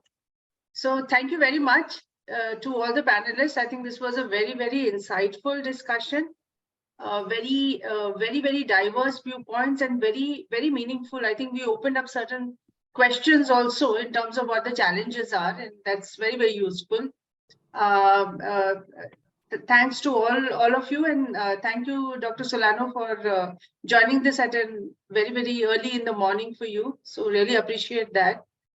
With that, now that we have looked at the academia viewpoint, we move on to our next session, which is focused on the industry viewpoint. Let's hear from the people in the industry as to what progress we are seeing, and what challenges might be there, what their concerns are. And in this panel, we have Nikhil Malhotra, who is the Chief Innovation Officer of Tech Mahindra. We have Anil Sharma, who's heading a lot of innovation-related initiatives within TCS. We have Sujoy. Sujoy has joined. Yes, I'm here. Yeah, we have Sujoy Chakravarti, who is the founder and CEO of a quantum photonics-based startup, which is called Confluence. And we have a very special guest into the panel, not really from the industry, but somebody who represents an entity which is a very important stakeholder in this whole skill building exercise. So we have the CEO of TASK with us, the Telangana Academy of Skill and Knowledge. TASK, incidentally, is a partner for QETCI, and we've been working together to look at this whole skill problem and drive some programs in this space. And Shrikant is here, Shrikant Sinha, and thank you for joining us. I think it's going to be an interesting panel. I'm Reena Dayal. The founder and chair for Quantum Ecosystems and Technology Council of India, and I will be moderating this panel. So first of all, a very warm welcome to all the panelists. I'm requesting all panelists to please put on your video so that you are visible, and you have done so. Thank you so much. So I would request, I have one question for all of you. Can you very quickly give us a little bit of insight as to your interest in quantum and what you're doing right now for the benefit of the people who are watching us? So over to you, Nikhil. Hi, thank you so much, Reena. And I see the usual criminals on record, so which is good to see, which means that the ecosystem is working and people are trying to go back into it. So from our perspective, from a quantum standpoint, we are largely looking at quantum computing and quantum machine learning. use cases. And these are very industry specific use cases in 2 or 3 regions, which is, of course, banking and financials. That's the maximum interest that you're garnering within India. There's also, of course, healthcare. When you say healthcare, of course, molecules and generation of molecules and so on and so forth. And third is in the telecom space, which is not there in India at this point, but we see some use cases coming from people from across the board. But I think while we do, and I was privy to the session that you were having earlier with the academics, I think they've aptly explained that there are 2 fields. One is, of course, the fundamental research where you can go into academics, do a PhD, etc. From an industry standpoint, still at this point in time, the industry still thinks that this is an esoteric field. And, unless and until some practical use cases may come in, but that is something that we'll talk while we discuss as we go ahead. But yeah, these are 2 or 3 areas. And the last part that the industry is looking at towards now is quantum security. How can you actually make post-quantum cryptographic ciphers and so on and so forth? So those are the 4 areas where we are working. All right. Okay, Anil, what about you?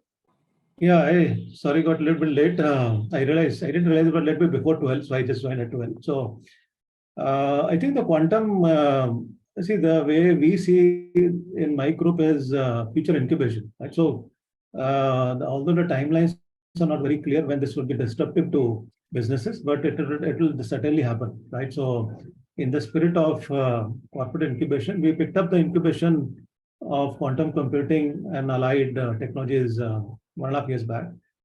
We also have a research program, right, which is running a little bit longer now, almost 4 years. And I think the focus here is, again, as Nikhil said, very similar, which is quantum machine learning, optimization. We also do some work on simulation. And I think this whole paradigm of the threat of quantum computing on the security infrastructure, I think that has also started to gain a lot of attention from our customers. So we also have our cybersecurity practices step in to see what we can do in terms of assessment and moving towards a post-quantum world. So I think so. I think there are, of course, nuances on what approaches we are taking in each of them, but broadly, that's what we are looking at. Okay, thank you. So Joy, since you represent a startup, it would be great to know your perspective and give the background of what you're doing a little bit. Yeah. So what we are doing is at a more hardware level. We are actually trying to build a quantum computer, and we've chosen to go by the photonics approach. So we are looking at building a photonics quantum computer. Everyone asks when it will be available. Difficult question, but hopefully quickly. And the perspective that we had, right, when we started this was that we have in India we've missed the bus several times on several technologies, right? And on quantum, there are the gentlemen on this call. They're doing the software part, which is good, right? You need the applications, the software is coming along. But should we also build a quantum hardware? Right? That's what the thought process was. We did not come from a quantum background, right? We were not physicists, so we were engineers, and we have come to the conclusion that the physicists have done a very good job so far of explaining the physics, of doing the math, of proving experimentally that certain things are possible. And the way a real computer is going to get built anywhere in the world is engineers coming in, taking over, and working with the physicists. So now we have a varied mix of physicists, engineers, professors, all together here. And we kind of have the architecture. We are working to prove the pieces of it. So that's what we are doing. We are trying to build the machine itself. And I'm sure that I would want to talk to everybody on this call over time as to how to use that machine, because for us that is very important, right? To figure out what people are going to do with it, so that we can do something tailored. We can build an ASIC. I don't know. We just to get more ideas on what is possible, right? And what is possible from early versions of the machine. What is possible from photonics computing without going quantum. So those are the interesting topics for us, which we would really love people's inputs from, people who understand this field and build applications in it and so on. Over to you, Srikanth. I know because we have an MOU together that you are doing work in this space. Task is working on the skill building perspective for quantum. Could you tell us a little bit about your focus and some of the efforts that have happened so that people have some idea, and then any thoughts you have? Sure. Thank you, Reena, for inviting me to be part of this panel itself. And of course, I was also listening to the previous panel of the academicians. And one question which was asked over there is, are there real jobs, etc., out there? And this panel is itself a testimony to the jobs that are present over there in the industry itself, with all the large companies like Tech Mahindra and TCS and everyone else, and including startups actually moving in that area. As you know, Telangana is emerging to become the emerging technologies capital for not only India, but Asia also. It is important for us to ensure that we keep in line with the developments in quantum computing technologies, as well as the various methodologies, etc. That's where we partnered with QITSI and we started this program. I think what is most important is where 50% to 60% of our students who are in colleges today being first generation learners, it's important for us to help them understand what are the various career opportunities. And that's where we started with this 15 days career awareness program on various aspects of quantum computing. It was more of a helping them understand the entire breadth of this entire ecosystem itself, and what kind of job opportunities that are there. And I'm very happy to see that today, when I did a LinkedIn search today morning itself, surprised to 3,000 plus jobs that are available here in India itself in quantum computing itself, which means there is definitely a demand and we need to create that supply. And that's where our initiatives would be. Maybe we may not, and since Task is a purely skilling organization, we work with the industry. We work with about 500 plus organizations across Telangana and India and the world, where we provide them entry-level requirements. Whatever their requirements are at the entry level, we are able to provide them. So we may not be looking at long-term PhD kind of skilling programs, which I think the academic institutions need to look at it, the research part of it. What we would be looking at is how do you skill the people so that they become industry ready and productive. I think that's where our key thing would be. We would be definitely running programs, short-term skilling programs, along with the various engineering programs, etc., so that people are able to understand what are the skills required, how do you get those skills, run those courses. It could be not only short-term could be anything up to 6 months also, kind of programs, and even certificate programs, etc., along with QITSI and others, so that we can offer the right kind of industry-ready resources to people like Nikhil and Anil, etc., who are there in this call. So that's typically what our focus is. And I'm happy to say that when we ran the first program, which is supported heavily by the industry, and I would like to thank the entire industry and the who are part of the quantum ecosystem itself, to help come forward and help train not only our students but our faculty members also. Because all said and done, our faculty members have come straight from the institutions and started teaching in colleges. And they themselves are not very familiar with these technologies. And that's where I think over the next couple of years, we need to do that. I'm also quite gung-ho about the whole thing, because if you look at it, the global research says that 22% growth rate would happen as far as employability is concerned in the quantum computing domain itself. And of course, as someone was saying about quantum cryptography, etc., I think people haven't even explored those areas so far. So there's a huge potential in terms of jobs. Sure, thank you. Now, since Srikanth brought up this issue of the number of job opportunities that are there, can you guys hear me? We can hear you, yeah. We can hear you. But your camera seems to be frozen or something.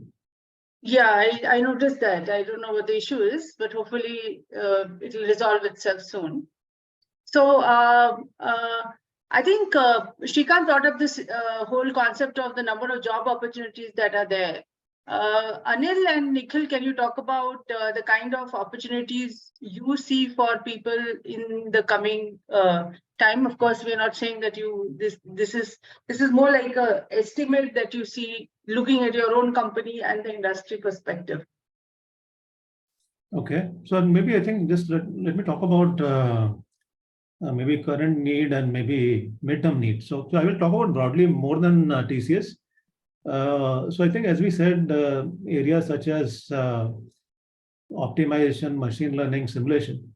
See, there's also these are for somebody to work on quantum, it is not that they have to learn only quantum. They also have to learn what is optimization. They also have to learn what is machine learning. Right? They also need to know what is quantum chemistry, simulation. So I think what is required medium term is to have people who already work on these areas. Now, these are the kind of resources you will find in, these are the students you, like if you look at optimization, we are training such students in even MBA schools today. We are teaching such students in mechanical engineering and other courses in engineering. So I think those people have to be introduced on what the quantum way of doing things are, and there has to be reception. So see, one of the problems we will also face is because these resources are highly valuable by itself, right? People who do optimization, right? People who have been trained on optimization in MBA course are highly employable. For them to step in now and cross-train them on quantum computing or quantum methods, it's a challenge, right? But this is an encouragement we are doing, right? People we already have in the company who have been working for say 10 years, 20 years on optimization. There's an effort to cross-train them. Second, a similar issue is with the machine learning, right? There's a need to introduce quantum methods in curriculum. So the curriculum needs to be modified.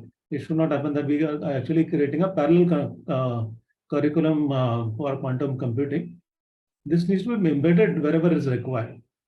Simulation is a little bit harder. I think most of our experiences, this requires a little bit more seasoned researchers, people at least on PhD level or postdoc level, people who have spent some time on that field, understand the core issues of simulation, and that is a skill a little bit hard to get by, and that's, I think, a significant area for opportunity for the country also.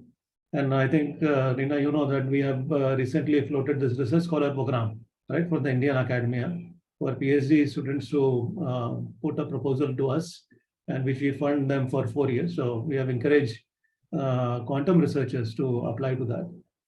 So I think that is probably broadly my view. And I think the short term is a capability where we would need people in hundreds. If we could talk about TCS kind of company, maybe I would talk about if you talk about the order of number of people, it will be in hundreds. But 3 years down the line, this number could increase to 200, 300 plus.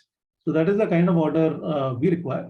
But having also been part of the quantum hub, we're also seeing significant capability required in broader quantum technologies to support quantum computing, such as photonics. So if you're building a quantum computer today, you need people who are skilled in qubit technology, right? People who know what is fabrication, right? The people who traditionally have been taught something else have to come in.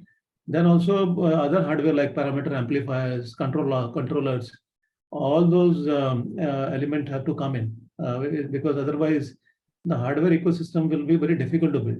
So happy to say that I think we have seen a significant number of startups in India now jump into the hardware part of the quantum business, and they will require trained people much before TCS would need, right? And on the software side. So we are, in a sense, capable of training people for our needs, but the larger ecosystem who are building the hardware ecosystem will need people much faster.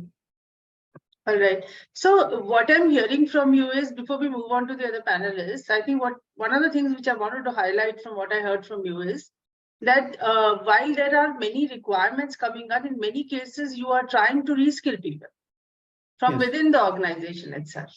Yes. All right. Okay. Nikhil, what are your viewpoints on this in terms of the numbers and the approach? They're very similar, Reena. My only thing is that, as I started speaking, that the industry still considers quantum and quantum computing as an esoteric viewpoint, right? So it's way in the future. It's about 4 or 5 years down the line. And it's not just the industry. The industry really is a mirror to what the customers want. So the customers also at this point in time are just touching and feeling the whole ecosystem to understand what could be the future, right? There could be 1 or 2 use cases in POCs because it's still the NISQ era. People may be trying it. But my suggestion, like Anil said, is that the path to quantum in software industry at least goes via machine learning and AI. Because there's even a dearth of machine learning and AI people at this point in time in industry to solve certain challenges. It's still at a very scraping surface, right? Number one.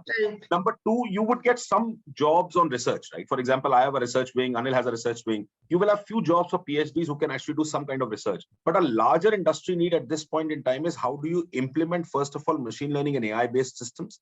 Make sure that that is important. And then you go towards quantum machine learning in certain cases, which is the software perspective of it. The second point of view for all of, since there are students and some of the other people, is that the industry of AI and machine learning is breaking into 2 parts. One is neural networks that you've already seen. Unless and until an event like a ChatGPT happens, which is cataclysmic, right? In terms of everybody wants to talk about ChatGPT at this point, what happened in AI, what's the new story, what's low code and no code. Until that kind of an event happens in quantum would still continue to be in that medium path where people would continue to train themselves and they would continue to come in the industry and say, I've got quantum machine learning based use cases, which I know. Now, number one. But industry is breaking into 2 parts. One is the very small, which is quantum, where AI will now progress into. And one is the other part, which is getting inspired from human brain, which is the neuroscience inspired AI. These 2 paths, both of them, your only path to enter into the industry is machine learning and AI based techniques. So if you think that you would know quantum computing and you would get into the industry without solving these challenges of classical machine learning and AI, there's a slight bit of a disconnect over there. So that should be clear. In terms of that. And when the industry sees this opportunity, which is going to be another 2 years, where customer says, look, create a POC, do this consultancy, get into quantum machine learning, it's then when the industry starts picking up. There's one more approach. If you're a cyber security specialist, then that industry may work faster in terms of applying quantum security. And that is an immediate need that the industry may have at this point in time, right? So those are 2 bifurcating views that the industry would choose. Quantum machine learning would see a growth as per me beyond 2025, if you are a QML expert.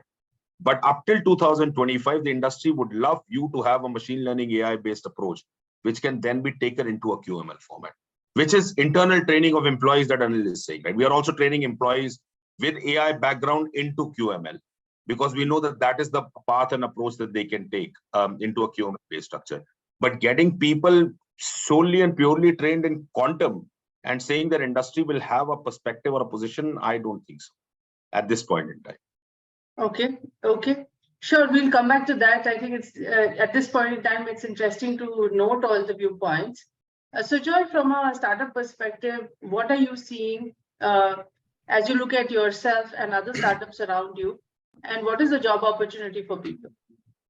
Yeah, so some interesting thoughts there. And I also tend to agree with Nikhil that a lot of the jobs in quantum are going to be for engineers who understand other things, right? Including in a startup like ours. Because I need people who can design chips, I need people who understand photonics, I need people who know how to make light interact with each other. You know, these are not necessarily quantum jobs, but they are jobs which will finally enable quantum, right? So I see a lot of people who do traditional jobs starting to step into this, into the quantum field. And then they will obviously have to also learn the quantum piece of it, right? So that for me is the biggest opportunity that you'll see. People who know what they're doing in something else, who will now start understanding quantum and have quantum job opportunities. Okay. That having been said, what we do is we interview a lot of people because we are looking to hire people who can work with us, right? And it's interesting. The number of people is limited, but because the number of people who are hiring is also limited, it's not so difficult to find people today. We find some pretty good students who can directly jump in and who get productive very, very quickly. But I think the reason for that is the demand is low. So the supply is not a lot, but neither is the demand. So right now we have got, I think, pretty good quality students emerging out of the system, and we are very happy with who we can hire. Okay, that's nice to know. Yeah. But I don't see that remaining thus for a long time. I mean, once the demand picks up, that is when things really get tough, right? And you remember that time 20 years ago when there were hundreds of engineering colleges mushrooming, and engineers who didn't know maths were coming out of the system. So we should make sure that that doesn't happen with quantum. Keep the quality really high. That is especially somebody like Task, right? If you're listening to this, we cannot make the mistake of having people, like having warm bodies. We need to have properly educated, qualified people coming out of the system. And that's how we can uplift the whole quantum space in India, where we become people who are doing the real work and not just doing work which has been pushed to us, right? Which requires warm bodies offshore. So I think that is a very important requirement. But today we are happy with what we are seeing out there with regards to who we can hire. Okay, so I think with that point, and I'll come back to you, Shrikant, separately, but since this part of the discussion, I think I have some questions for Nikhil and Anil again. Sujoy talked about his situation as a hardware company, as a startup, looking for niche, small number of people, and he's happy with what he's seeing. What is your experience when you go out to look for people, or have you get started opening up jobs to outsiders? Nikhil, Anil?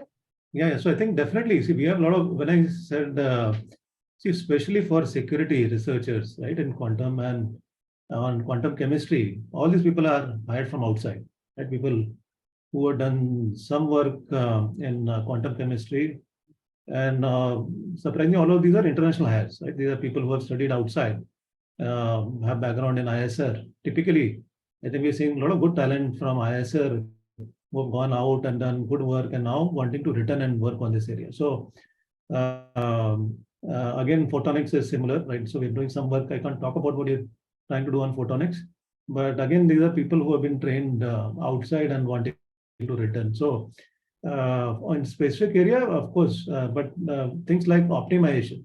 So we have a 20-year-old practice on optimization, right, which was created consciously, and that is easier for us to cross-train other people. Machine learning similarly, but also for algorithms. Right now, this is an industry area, so a small number of people are being hired from outside, but these are very small numbers, right? I would say less than 10, right? It's not, but larger number of people are being trained internally. So certainly there is a need. The need will grow as we see the customer interest increasing. Our own understanding of the space where we can create specific algorithms, right, given the NISQ area. And I think, as Nikhil said, what might explode very quickly is the Y2K kind of problem in quantum security, which is post-quantum security. So this may certainly explode if there is a event which happens. Somebody is coming closer to breaking RSA with any of the methods they have today, right? And then suddenly this will explode, and then that opportunity is huge. So now training them is not so difficult. It is because that is a skill which company like TCS will traditionally have on cybersecurity and scripts or scanning large-scale system for vulnerability and fixing it. So all that skills we already have. So that is, I think, I want to respond to your question. No, Reena, fair. I think similar point to Anil. I think my only other point is that the quantum security part may explode even earlier, because I think NIST has acceded to some of those algorithms which are now being applied. So if you go now to Google Cloud, etc., some of those algorithms like Crystal, Kyber, and Dilithium are actually being applied. So that may see a surge in the coming months for quantum security. I think we are also open to outside people to come in. The only challenge, and this is for Task and some of the other academics, is when we take a kit from Indian, this is not about India and whatever. I think the quality still lacks in terms of the basics. And I think that is something that I need to push forward in terms of, in this call, that your mathematics, you may not know physics and quantum physics, but your mathematics, your ability to understand statistics and data, which is your data science part, your ability to possibly work out with data in different formats and also make it, into a kind of pipeline structure for an algorithm is much more needed by the industry than the quantum part at the moment. Quantum would come. It's there on the horizon. It will either it will linger in 2023, it will come to 2024, it may start happening in 2025. Nobody knows. There may be an event that really triggers quantum. But I think those basic skills are also not up to the mark in terms of doing such certain simple problems, right? People try and make those problems too hard and esoteric, and those basic skills are still lacking. And I'm not talking about good institutes. I'm not talking about institutes like ICER. I'm not talking about institutes like IITs and some of the others who have been taught. As a company, we don't just recruit people from these institutes. We also go around in various other institutes and actually take up people. And we find that the quality is severely lacking. Principles of software engineering are not known. People are not able to write even simple pieces of code on certain algorithms. So I would rather ask people to focus on that. Get your basics right, get your maths right, get your computing right.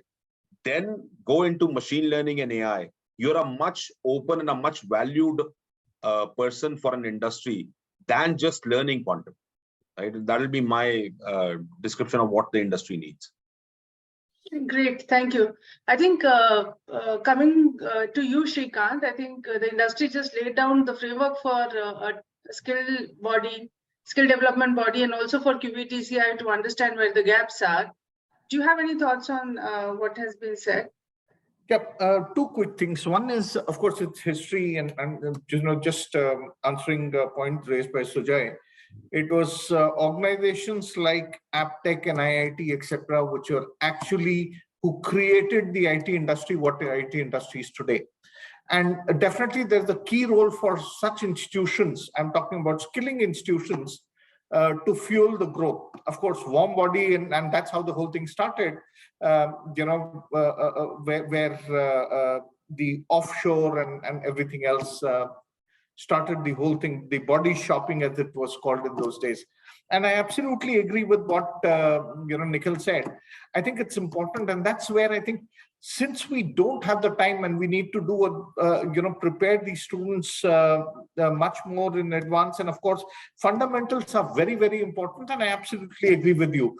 Also, to Anil's point, if I can't stand the sight of blood, should I become a doctor or should I join the defense forces?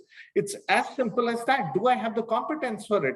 Do I have the willingness to move into that kind of thing, where I will need to go beyond the service level things that which our industry is doing today, right? If I go to the institutions and engineering colleges, etc., and ask the students how many full-fledged programs they've written today across India, I'm disappointed to say that it is not more than 5 to 7 full programs. And this is during the 4 years of the engineering course itself. So definitely fundamentals is important. But I think what is also important is helping people understand. And that's where, again, we partnered with QuidC, where we ran hackathons, right? So we had to get these people, and it was more of quantum machine learning and different use cases, etc. of it. But definitely we ran those hackathons where we were able to help these students understand what could be the use cases. And it was not the standard use cases, etc., which are there, but we had gone beyond. In finance, of course, was one of the key areas, but we also had different use cases coming in terms of your health sciences, etc. and security, etc. also. So helping these students understand this thing, that how do you, if you have got a strong foundation, and of course, fundamental, there's no shortcut for fundamentals. I absolutely agree with you. And that's the reason why, compared to any other skilling organization, just would like to mention over here is that we don't believe that if you offer a skilling program in the final year, it is going to make a difference for the industry. And that is why we have a laddered learning approach, where we start training people right from the first year of the college itself, be in terms of technology or be in terms of essential skills like team building, growth mindsets, etc., etc. So that's where we are creating the youth of Telangana to support the industry. And we'll be very, very happy to work along with organizations such as, and we have done that in the past along with QITSI and all the industry ecosystem over here, to even have a better understanding of what kind of resources. We don't mind even working on a first half productivity program, looking at, in case you have some requirements, we can work together and create a curriculum, co-create a curriculum. If I don't have the expertise, I'll come to you, I'll come to QITSI, I'll come to different people, so that you get the right resource ready when you want it. I think that's where we as a government organization and as a training institution can contribute. And definitely in terms of raising the awareness, so that more and more people start looking at these kind of new things, and they realize that this is no longer only behind closed doors and it's still on the drawing board. I think awareness needs to be created a lot. And that's where we will work with all of you to ensure that people who have entered the first year now today, they have strong fundamentals and they are aware about the various opportunities, including in photonics and quantum computing, etc., and embedded. Because today,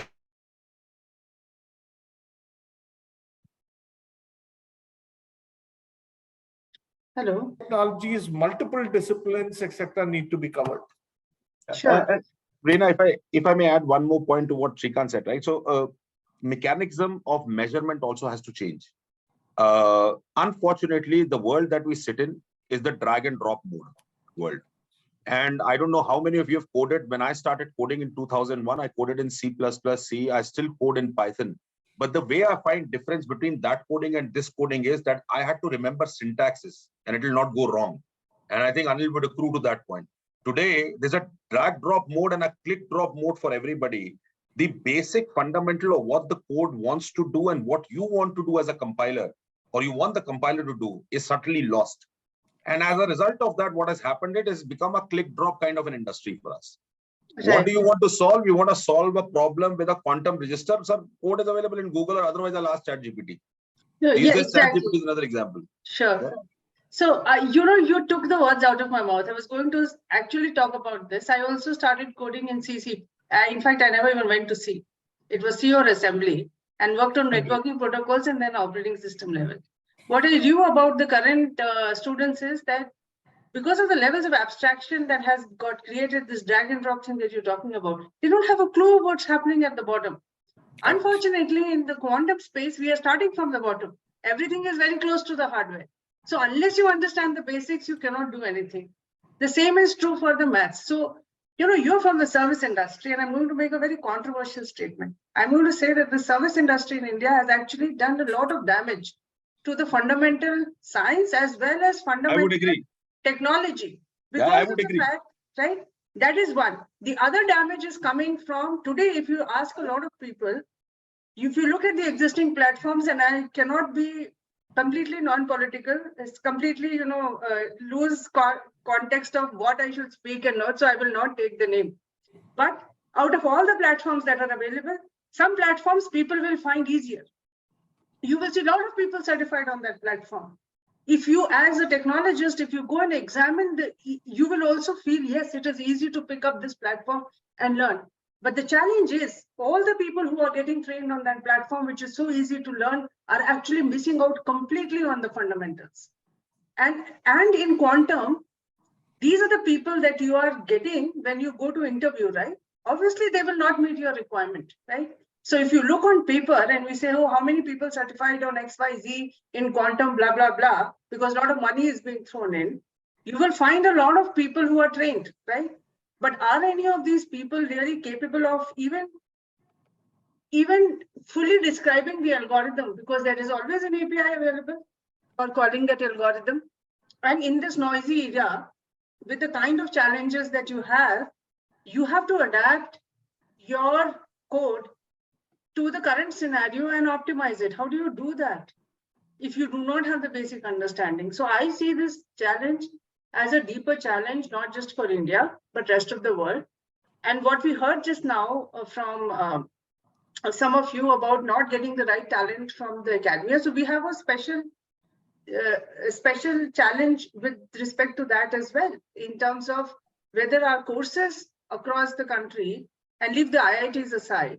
And in fact, why leave them aside? I mean, does every course that every IIT teaches on quantum computing is a academic benchmark course or not, is something that needs to be questioned. In my opinion, we need to start looking at all the courses and say, is it, up to the mark, and is the right kind of research happening? What are people researching on? Is everybody working on the same problem? So why is there so many people working on quantum communications? Why are so many people working on QKD across the world? I don't understand it. I mean, QKD has its uses, but why should every professor that I talk to be working on QKD?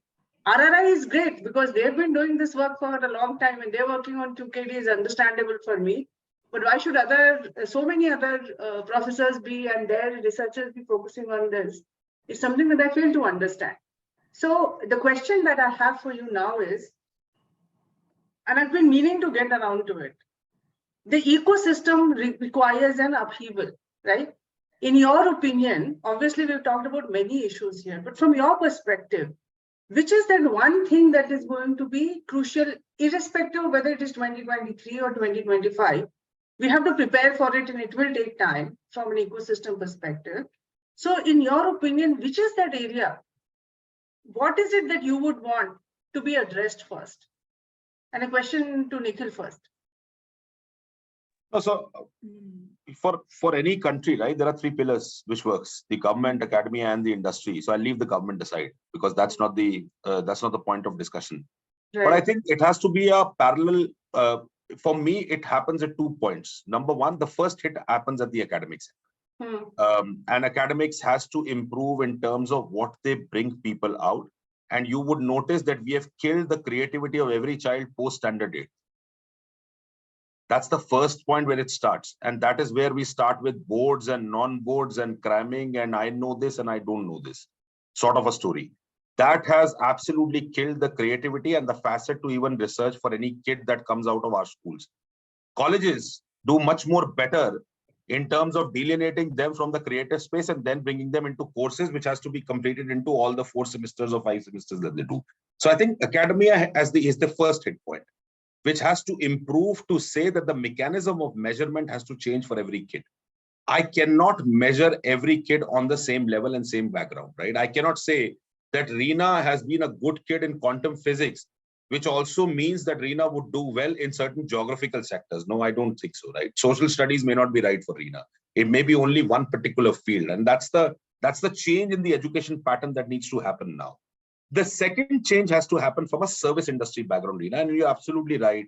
We are also responsible in terms of making sure that there is a loss of creativity, because the nature of the business is such that we have to get connected to the customer, make sure that we have to solve their problems day in and day out, and that makes a kind of a cup hole for everybody, which doesn't go out, right? But industry has to take a special focus in terms of some of these kids who are creative and coming out, to make sure that they are rotated, make sure they are trained, make sure that they are actually given the task which they are accrued to do, right? And find out that right niche for them. And the third facet, because I wanted to keep government aside, the government has an equally important role. R&D in India does not succeed. It succeeds for people like RRI, IISER, yes, but they're not the bulk of this thing. R&D does not succeed in India because the industry does not have funds to apply into R&D. They do not have enough tax rebates to do it, right? That's where the government's role really comes in. can the government make a positioning for the industry that they would be given such and such benefits so that industry also applies in R&D? And now when the industry starts doing R&D, all these kids who were creative that came out of school into college, came into the industry, can actually participate in some of this work. And that's where the ecosystem would grow. So these are those three sectors which needs to change for Indian ecosystem really to evolve and change.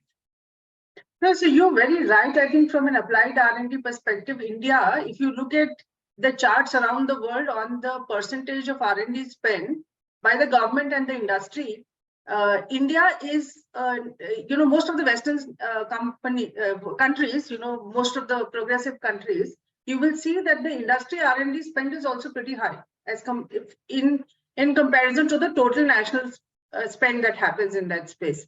In India, it is largely the government that is spending money on R&D. The industry portion is much lesser. So, I mean, of course, incentives could be one thing, but do you think, this is a question now to Anil. Anil, do you think that the focus or the leadership viewpoints have to change in India in the industry to bring a much more focus on applied research? And applied research has to move beyond just software, right? So I think it is, you're losing your mind. I lost you in the last 10 seconds. If you repeat the last 10 seconds. Last 10 seconds was just that you think that, it is not just software I'm saying. I mean, looking at it more holistically from an overall perspective. Yeah, so I think, see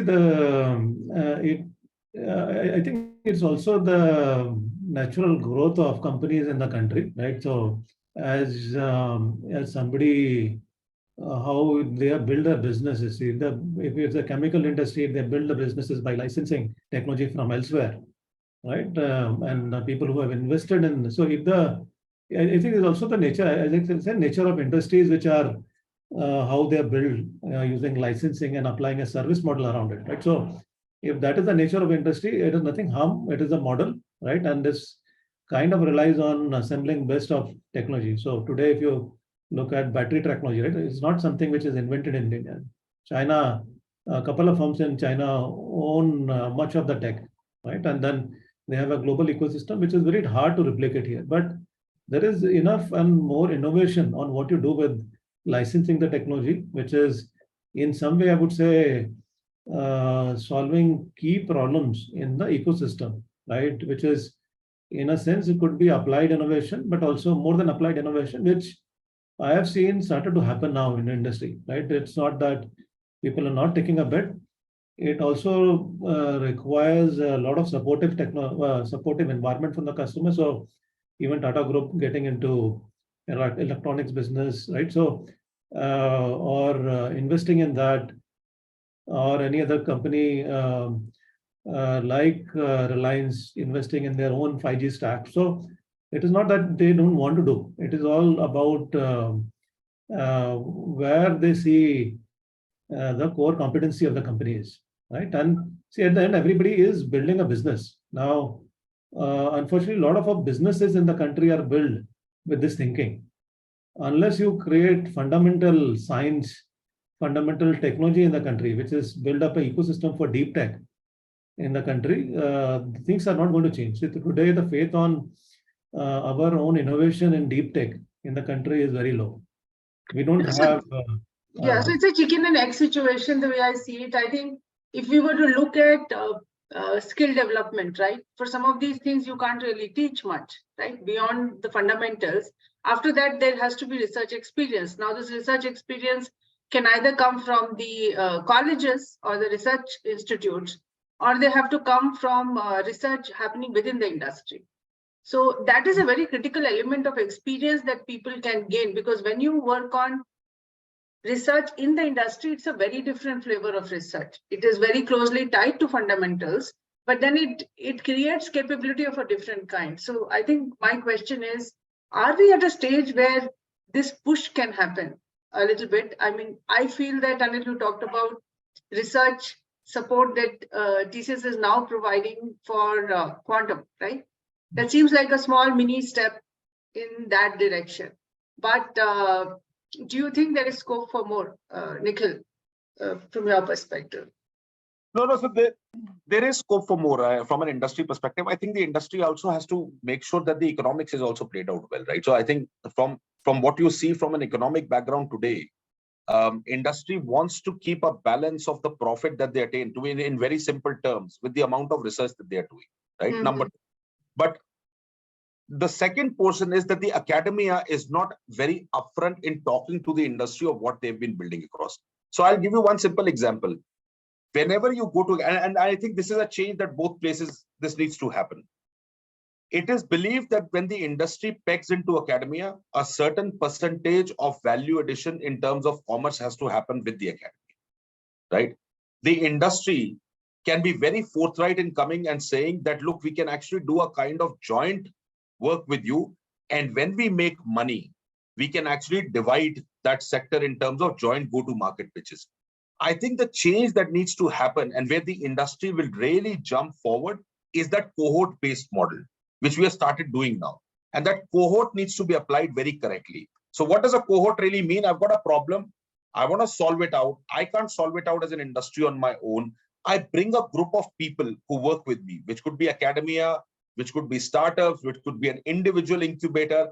And I define the boundaries of what needs to be done and the commerce around it. Unless there's commerce around what you're trying to do, industry would always be in a kind of, philanthropic mode in terms of saying that I would do this for you. But that model does not succeed going forward. If you look at some of the other parts of the world who are working, they work very well in a cohort-based structure. The problem comes from a government or let's say a customer, whoever is running an industry. There is an industry which is solving a problem. They form a cohort and they define the contours of what happens as a success in terms of both commerce and in terms of both people as well. And that makes them succeed. I think India has to get into that cohort-based modeling structure. And that's where industry, academy, and government can actually work together in a much better way. That's what we think should be the way forward. Sure. Sujoy, a question to you, since you work, your needs are actually much more tuned to research, people who have deep research experience, right? So how do you see this? Today you have requirements for small numbers, but if you were to scale up, would you continue to see the quality of inputs that you are looking for, and where do you see the gap? Yeah, so firstly, I would differ a little bit with the gentleman on this call. It's not as gloom and doom as you, gentlemen and yourself. It's not as gloom and doom as you make it out to be, okay? And this is my third startup, right? And even in the past, see, there are people out there who are creative. There are people out there who understand the basics, okay? What is the proportion? It's probably 1%, right? So we always go hire those 1%, right? And my methodology of hiring those 1% is pay better than anybody else in the world, right? Or anyone else in the country. As a startup, we pay some of these people more than any big company would, right? So what is required is the ability to invest money. And that for me is missing in this country, right? The ability to say that one head does not translate to X dollars of profit, but you are going to build on it for 3 years, 4 years, 5 years, you're going to pump in that money, build technology, right? Technology doesn't happen overnight. You spend 4, 5, 6 years earning $0, and then you get that big payoff. That's how technology companies have always been built. So do we have that ability? I don't know. Anil is hinting that there are secret programs running in the background. So hopefully money is getting invested, and people are not. So once that mindset changes, right, that 1% is not equal to X dollars of profit, I think we'll see the shift. So that is what I would really like the big companies in our country to see, that mindset shift. Ki ek aadmi hire kiya to X dollars profit. That mindset, once it changes and you say, hey, I'm creating technology and I understand that I'm investing a lot of money, a lot of effort into it, and then you start seeing these good people. There are good people out there. The proportion is low. One of the reasons the proportion is low is that we do this numbers game. Yeah, I need 10,000 people, right? I mean, I was surprised to see that big companies like the Googles fire 20,000 people. So, so when you hire 20,000, 30,000, 40,000 people, then I don't know. It's probably very hard to get those people. But when you go hire 10, 15, 20, I don't have a problem. I see that the quality is there. It's just that probably not as widespread as we would want it to be. And the reason for that is simple, right? Everybody, I mean, people are like, you do this course, you do the copy paste from Google, I'm going to get a job at a service company. Good enough. Zindagi nikal jayegi. So. Right. So I think, Sujoy, I just want to. Yeah, I just want to respond to Sujoy. I think I kind of agree. So I was coming back to deep tech incubation. So quantum is also, in a sense, deep tech, whether it is any other area. The problem remains the same, which is the funding is not there. I agree with him, right? So because if you name the number of deep tech incubators which support startups in the country is very limited, and most of them they are in academia. But having said that,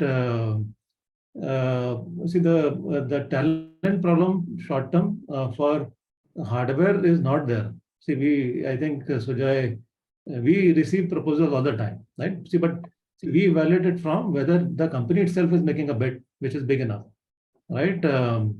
And which is aligned to what we are looking at. So even now we have significant proposals on quantum computing, right? So it's just that it goes through its own due diligence and whether we are as a company who is beneficial to that startup. Right? That is also something the company has to decide, right? But having said, I think it's at the end about funding in the country for deep tech startups.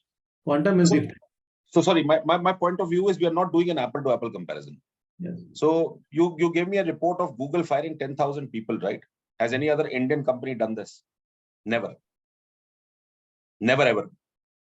Maybe in some criteria. So have a conditioned approach. Why US does this is because they are very, very cutthroat in terms of commerce. Yep. Do understand that. We talk about numbers very openly, but they are the ones who actually do commercialization very openly. Their marketing, their research, their topic of discussion is also very focused in terms of what commerce they can have. And they're very cutthroat in even letting people go when this doesn't work. Indian ecosystem of service industry is very different and works very differently. Now, Indian industry is okay to not take people, but they are very, very open not to release people. There is a kind of ethical scenario built into an Indian industry which people don't realize. Now, yes, there's a backdrop. The flaw is that you cannot spend that extra amount of dollars into research and development because you're also maintaining a good strength of people with you. And that's the different thing. So now either we become totally cutthroat like Google or the Microsofts of the world. And we say, boss, kaam hua, theek hai, nahi hua to out. In one shot go, right? And that is not what people would like to do because the structure is inherently ethical in terms of what you want to do with things. There's another approach, which is what I told you, that there's a balanced approach in terms of what other forces can actually combine to make that dollar value limited. A, number one, skills. B, making sure that these are now in terms of short-term kind of, gig workers that you can do. Third is basically supporting startups, getting work and doing joint go-to-market. I think the Indian industry would continue to work in that fashion. But the change we'll have to do is to tip the balance in terms of what we do regularly and well. So we can't compare the US industry to an Indian industry and say, boss, R&D nahi hota hai hamare yahan. Because they're also very cutthroat in letting people go. So that is a different. I think maybe one more thing is, I think it's see, when we have this kind of discussion, we start blaming the other entity. We start blaming government. We start blaming academia. But see, for that matter, if you even look at what government has done, right? So under the National Cyber Physical and NMP CPS is creating this 25 technology hub. See, the intent was very clear from government. So we'll give you 160 crore, 25 hubs, and these are built around 25 different technology areas, which requires jumpstart. Now, I think so. See, there's an execution problem there, right? Now, who are you giving this money to? Who is leading these initiatives? Right? How are they engaging with startups? Right? this expertise has to come. Right. It has to grow, right? Now in this, now if we start blaming THub, we start blaming government, in the academia, the role of industry. I think it's not necessarily very fruitful discussion to have. Yeah, I agree with you, and we need to wrap this up.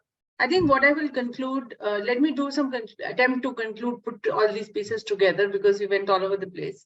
I think what we're saying is, when I hear all of you speak, when you talk about the gaps, I'm not really looking at it as you blaming somebody else. You're highlighting the gaps that you are seeing.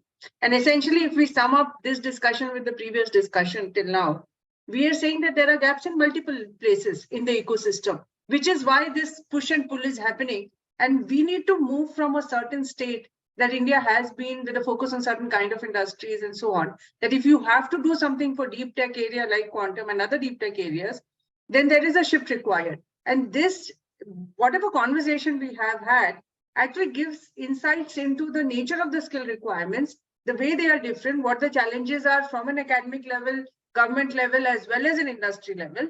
And now there is a lot to be done. So what is that one thing, how do you design a program, etc., is the job that we have, along with other stakeholders, and we'll invite you as well.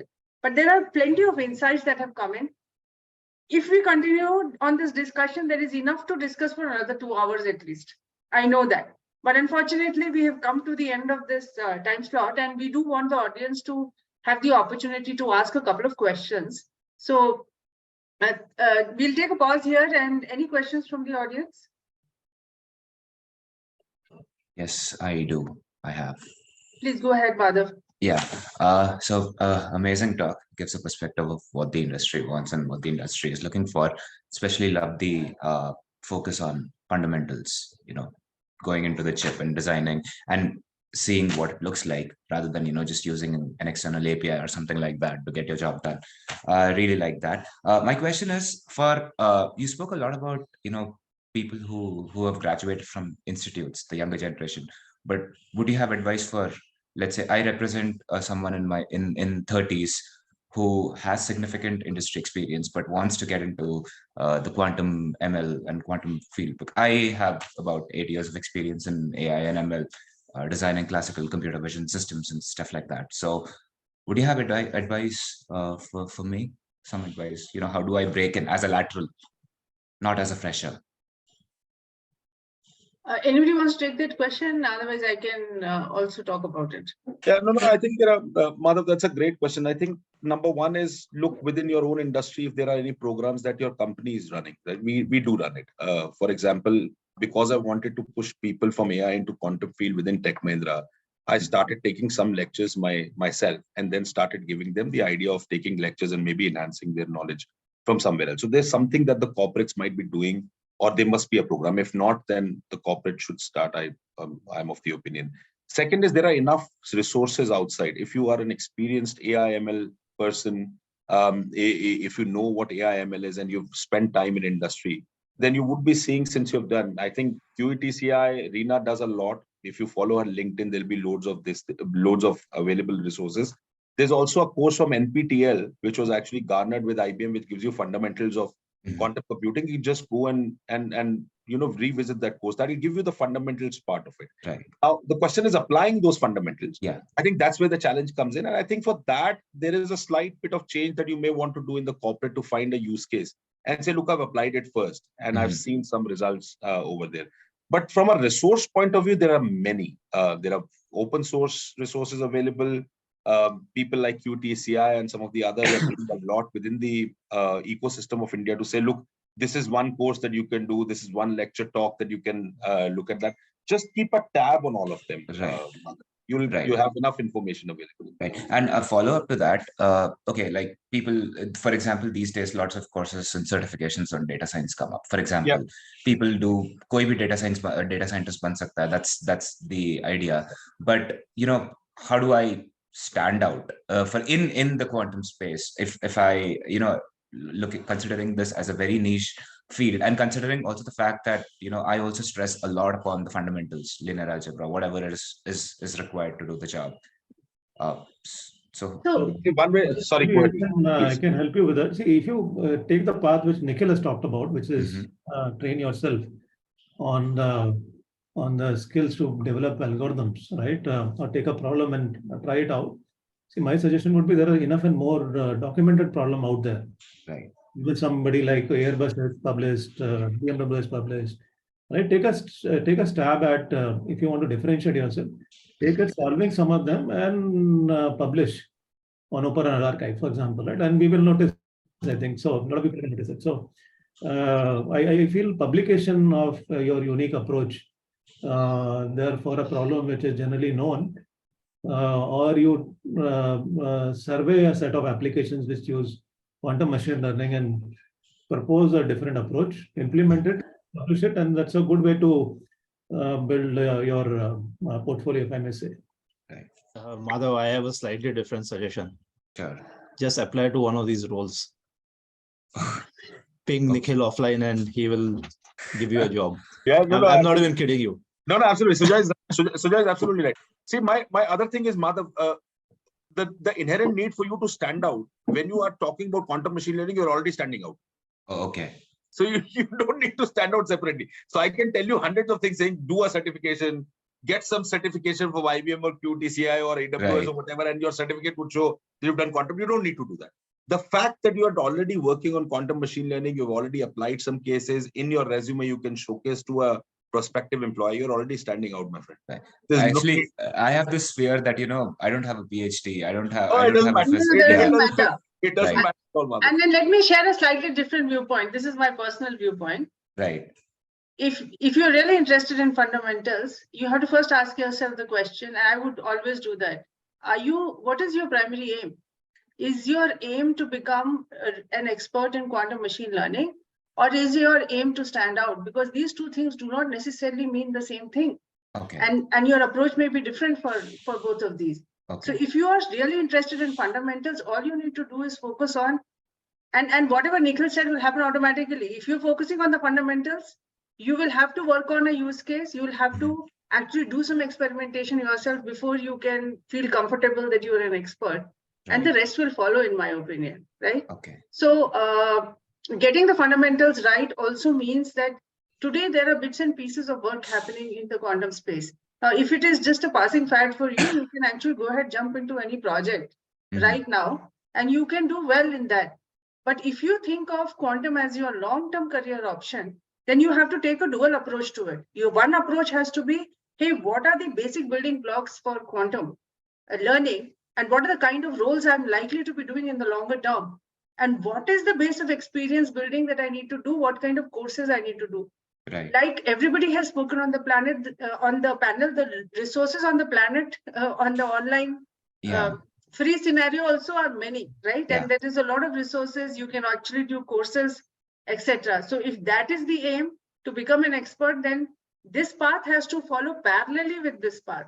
Okay. But people who just jump into this path, they will again, sort of fumble, fall out, not be at the international level of expertise that is really required, will not be able to join Sujay's team. If Sujay decides to hire 1,000 people tomorrow, you will not be able to join his team, is what I'm going to say. Right? So I think both approaches are required. Nikhil is absolutely right about taking the approach on the practical front and leveraging it from there. Yeah. Okay. Thanks. It's a really nice perspective to know. I'll work on it. Yeah. Thank you. All right. Over to, thank you very much to all our panelists. This was a very, very involved and very interesting discussion. We did touch a lot of points. So thank you for speaking freely, sharing your viewpoints, and for this rich outcome from our discussion. I really appreciate that. We are a little behind time, so I'm going to hand over to Fariha. Fariha, are you still there? Yes. Please move forward to the next phase of the final phase of our session today. Yes, ma'am. So after the very, very interesting industry representatives panel, our last panel for the day would be the panel of students who are pursuing quantum. So for all the people who are there in their undergraduate or probably starting out their UG or PG studies, or probably even in high school, this might be the panel that is a bit closer to home. And I'm very happy to introduce the panelists. We have Mr. Vardhan Sehgal, who is a Master of Science in Physics student. He is also the IBM, he is also an IBM Qiskit advocate. And additionally, he is the subject matter expert at Massachusetts Institute of Technology in quantum computing. And another panelist is Mr. Alberto Maldonado, who is a PhD student in computer science, and he is also an IBM Qiskit advocate. And me, Fariha Almas, I would be the moderator for this panel. And you should tell about your background as well, Fariha, for people who have. Yeah. So I work at QETCI as a business operations coordinator, and now I'm going to start my Masters of Science in Physics Studies at University of Queensland. And so I have always been a quantum enthusiast, and I've been pursuing research projects in quantum as well as in a cross between nanotechnology and quantum. So I actually come from an engineering background. I don't have a Bachelor's of Science in Physics. I have a BTech. So for everybody who is doing engineering and wants to make a shift to quantum, here's an example that we can actually do that.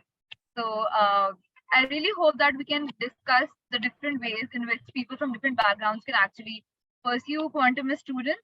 And with that, I would like to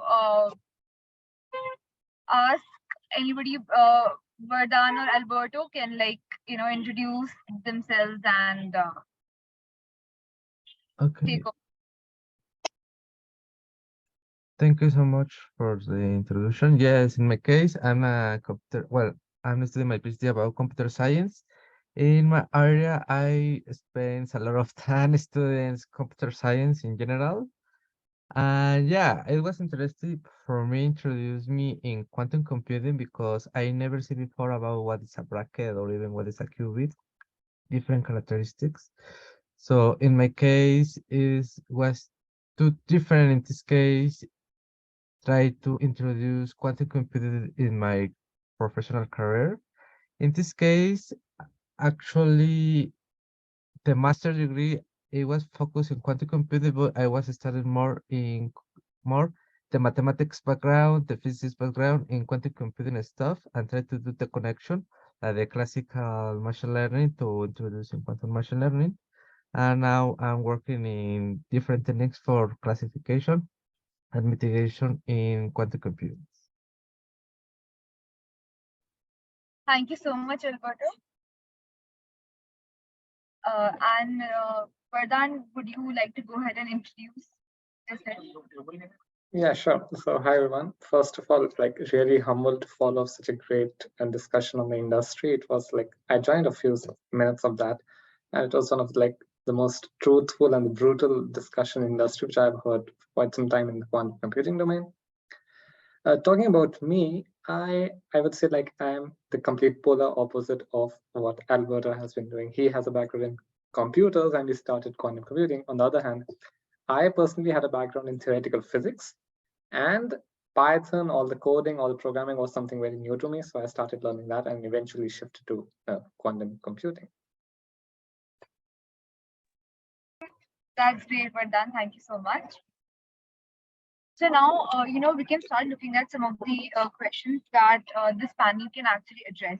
As we have Alberto, who is from a computing background, and then we have Vardhan, who is from a theoretical physics background, and both of you are actually pursuing somewhat similar fields as of now, in quantum computing. So it would be very interesting to see how we no matter what background we start with, what steps do we take in order to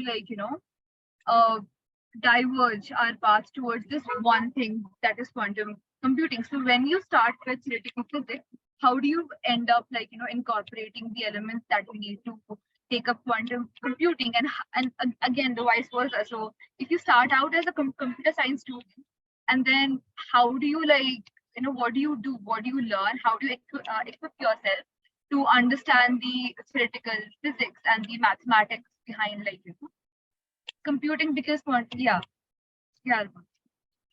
Okay, yeah, that is a very interesting question because it was complicated. Try to understand physics, mathematics for less than 1 year is so complicated.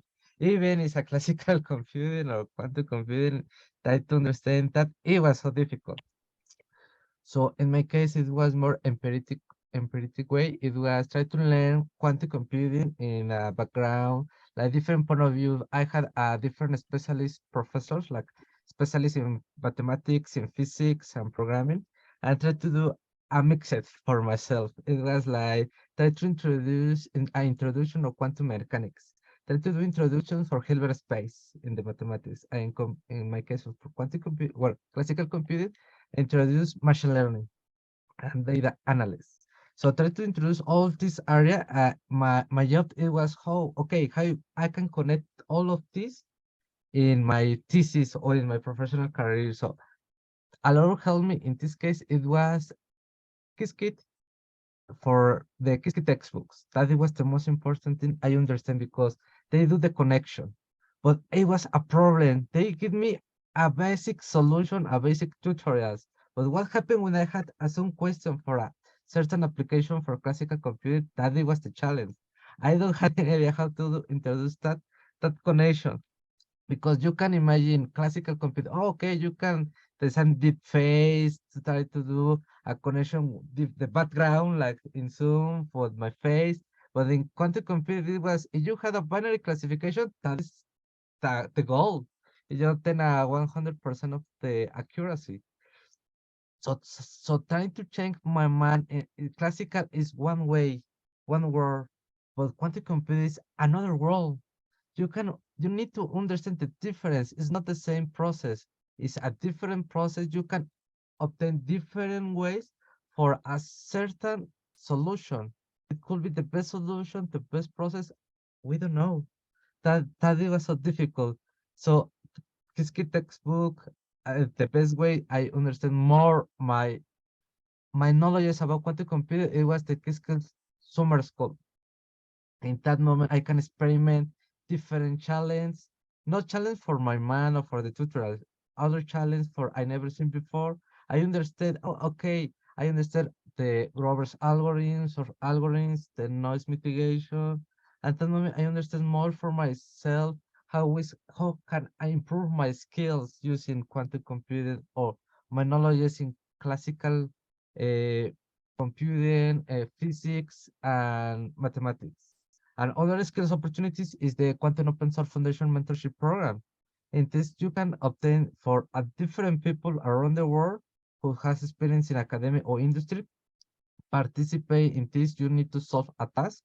If you had a good solution, a mentor you can select you, and you can improve a project for open source project in like Qiskit, Zapata Computing, or other projects like Amazon, and I think so. And the other way is a research project. In this mentorship program, I had the opportunity to work in a quantum machine learning project, and that's given me a good improve to how, well, what is the limitation for quantum computing in quantum machine learning? It's not the idea I had in the first step for myself in this area. So the amazing things in quantum computing, you can combine a lot of stuff, and in the world exists a lot of opportunities. QWorld, Quantum Open Source Foundation, Qiskit with the challenge, QHAT for Xanadu, QChack, when you had a participant in multiple challenge, QControl, QBraid, Unitary Fund, Unitary Hack. Actually, my first session with Badani was for Unitary Hack. So you can meet a lot of amazing people in a lot of events. And the most funny thing is you can see the same face in the different events, and you can see, okay, that is the challenge. You can improve your skill, how you can improve with different events. Absolutely right. Yeah. Yeah, we're done. Go No, ahead, yeah. I was just saying that I think Alberto covered almost everything, right? Like he named most of the organizations which are really like working really hard and providing first of all free resources for everyone to start learning quantum computing at whatever stage they are in their career. So these resources are really, really helpful for me as well as for Alberta, and I'm sure for everyone else starting out there as well. And the reason for that is because the first step for you is to identify what aspects you lack in right now, what skills do you want to learn, what skills do you lack, and maybe that is the first step. So for me, coming from a theoretical background of physics, I was sure that I do not know programming, right? I did not know much of Python as well.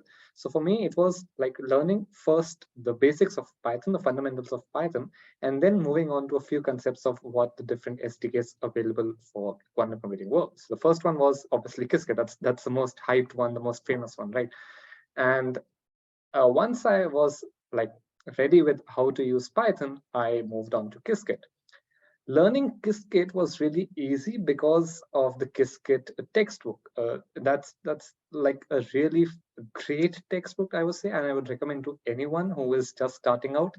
And the reason for that, it really makes you connect with two aspects of a thing. The one is the physics background, and the other one is computing background. The Qiskit textbooks gives you that connection as to what is happening in the background, what is like how the qubits are behaving, and how to use that same knowledge, the same knowledge you learn about the superposition, the entanglement, the theoretical stuff, and apply it to the computing thing. So how do you understand the basic fundamentals and apply that same thing using the complex Python codes? That was the first thing.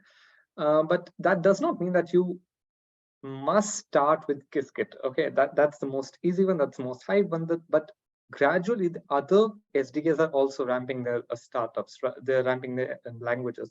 So I've recently seen that Pennylane also has a similar workbook, similar to the Qiskit textbook. Right, so there are parallels available right now. So that's now a personal choice for you. You do not have that a limitation to stick to one SDK. You can just broaden your horizon, whichever suits you the best, whichever suits the use case best, that one you should follow. Once you are fluent with a certain quantum SDK, you should like try applying that to some of the use cases. And these use cases could either be open source projects, which Alberto like mentioned, Unitary Hack is a great one doing a lot of open source projects. And if you just like browse on GitHub, you'll definitely find a few others as well. You can directly even contribute to the SDKs as well. So like if you're talking about Qiskit, you can directly apply to Qiskit open source errors or open source bugs as well. That's also a great way to improve your knowledge. And the last one is, I would say, programs, events, and hackathons, because these are happening around the clock in like every industry is pitching their own hackathon. Every industry is creating their own program to help the students get into this domain. So just pick your favorite one and participate in like in a dedicated manner. Don't just participate in it for the sake of participating. Participate in it for the sake of learning, or for the sake of actually contributing something and learning a few skills from that.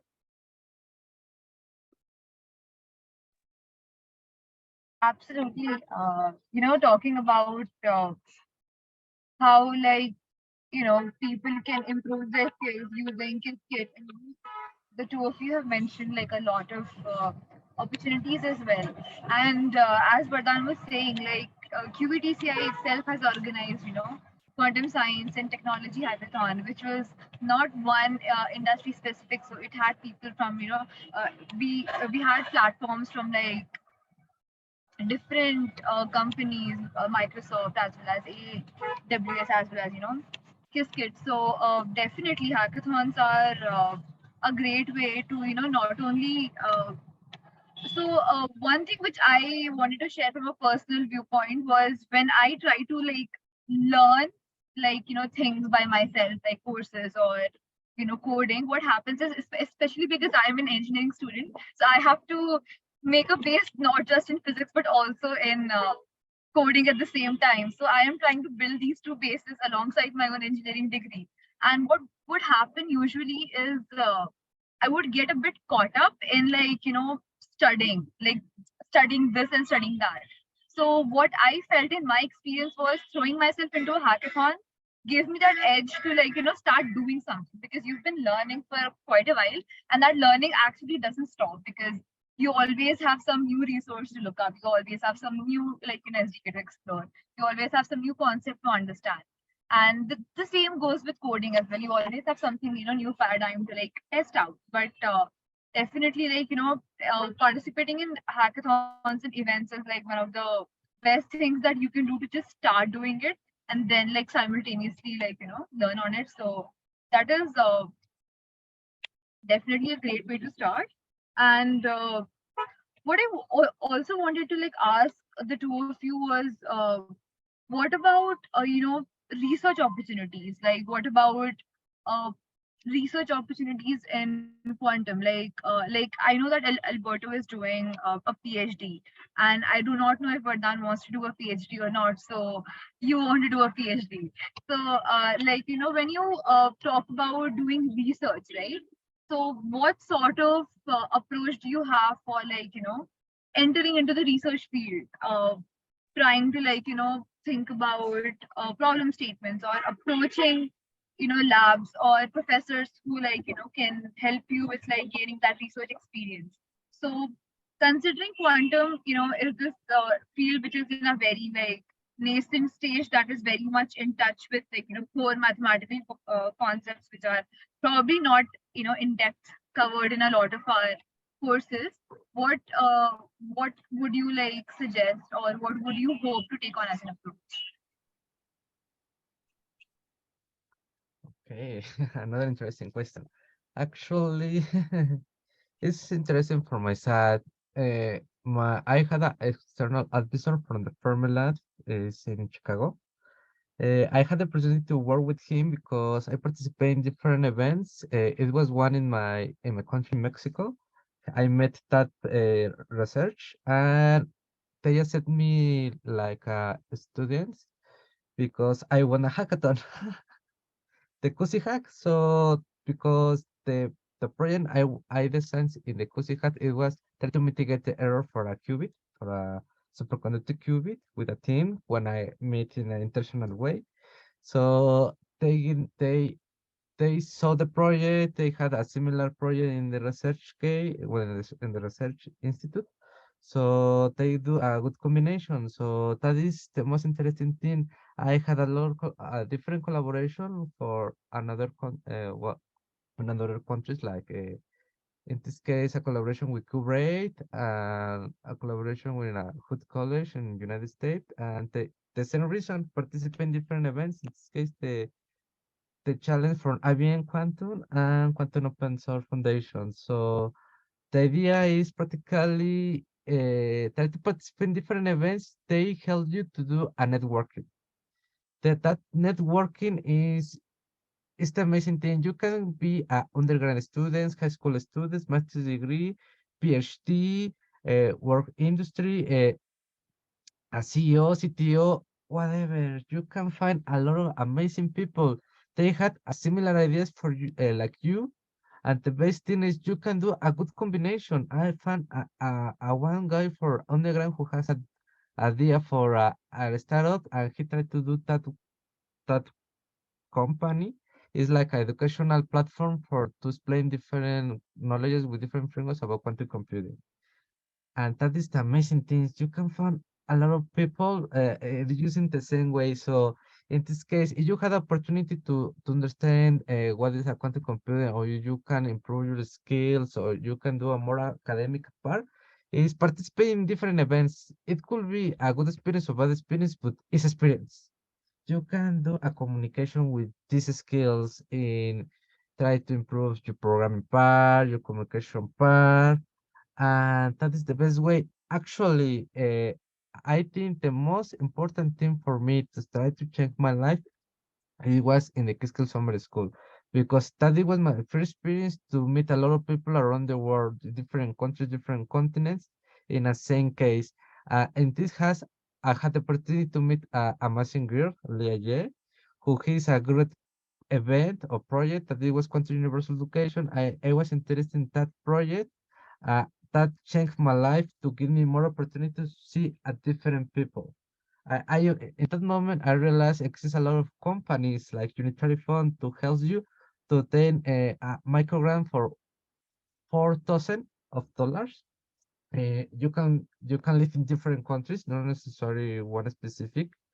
You only design a video about your idea. It could be a research project, a community, and a startup, a, a open source project, and they consider it an interesting project. They can do that microgrant. So exists a lot of opportunities, different ideas. They can do a support. They help you. Well, they using two different frameworks. Is Mythic for mitigate the error, and other is for a benchmarking different framework for quantum computing. Uh, they help you for this research. They do a collaboration if you had a good idea. That's the amazing thing. Actually, I had another experience for one guy for this microgrant. Is well, I only remember the last name, Adamio, I think so. He's another PhD student. He started doing a different open source frameworks about quantum internet. And the result, they had now, he's working in uh, Cisco about quantum internet. So you can improve your skills, not necessarily only the academic. It's important, but not necessarily if you don't have the possibility.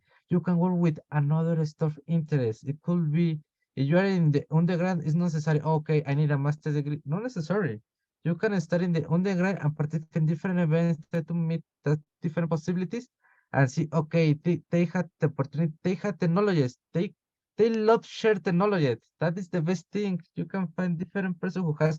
Okay, you have question. I have time. I can give you the answer. Only I need people who has the interest. And with that moment, you can do a good connection, you can improve your skill. And that is the amazing thing. Another great community is Qiskit for the Qiskit advocates. They give us a lot of feedback, a lot of support.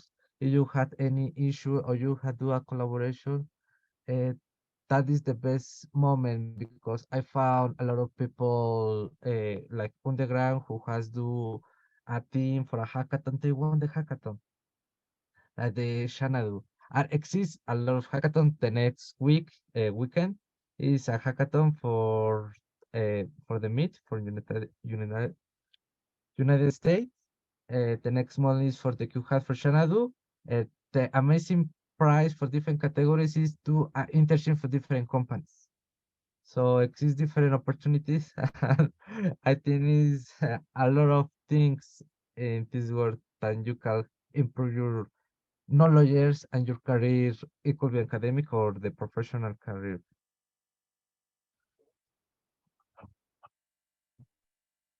Thank you so much, Alberto. That was really, really, really detailed and very diverse, and that was quite amazing.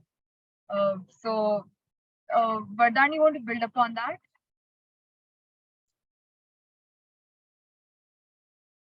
Yeah, sure. Sorry, my mic isn't working. Yeah, so I think I agree with Alberto on a lot of things, especially the focus on networking. I can't just stress enough how important it is to network, how important it is for you to start getting to know people, and the best ways, obviously participating in hackathons, participating in journal clubs, participating in like meetups.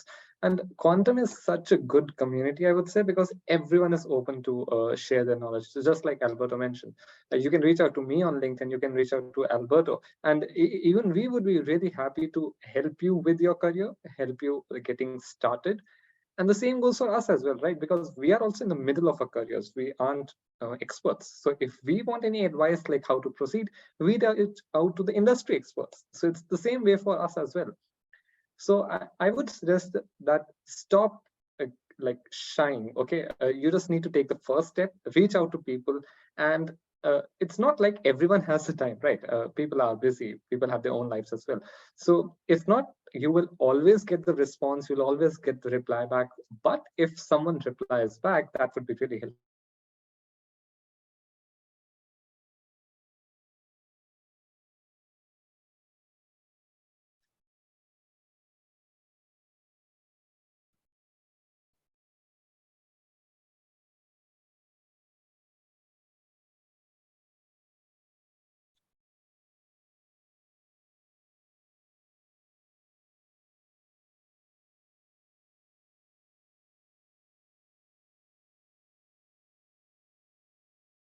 professionals, or as we saw in the panel even today, it's not like anybody is trying to hold on to information and not share it with you.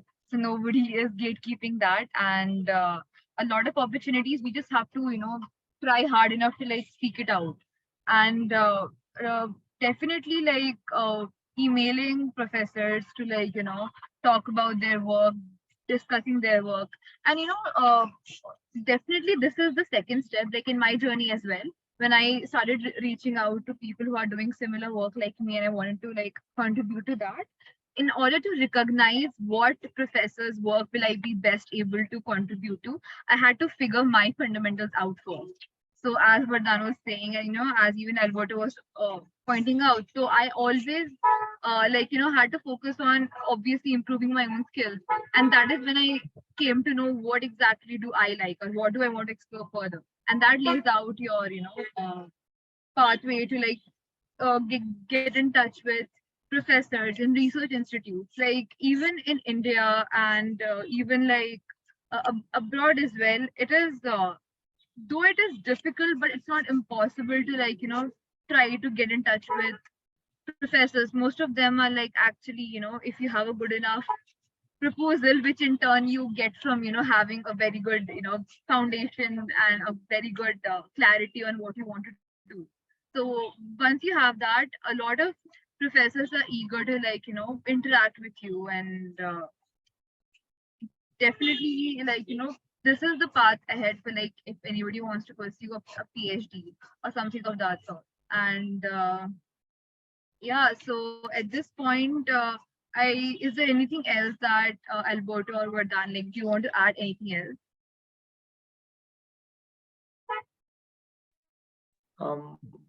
There is one point that I would like to mention, Yeah, and sure. that is something, which I have heard from my peers and my juniors at my university.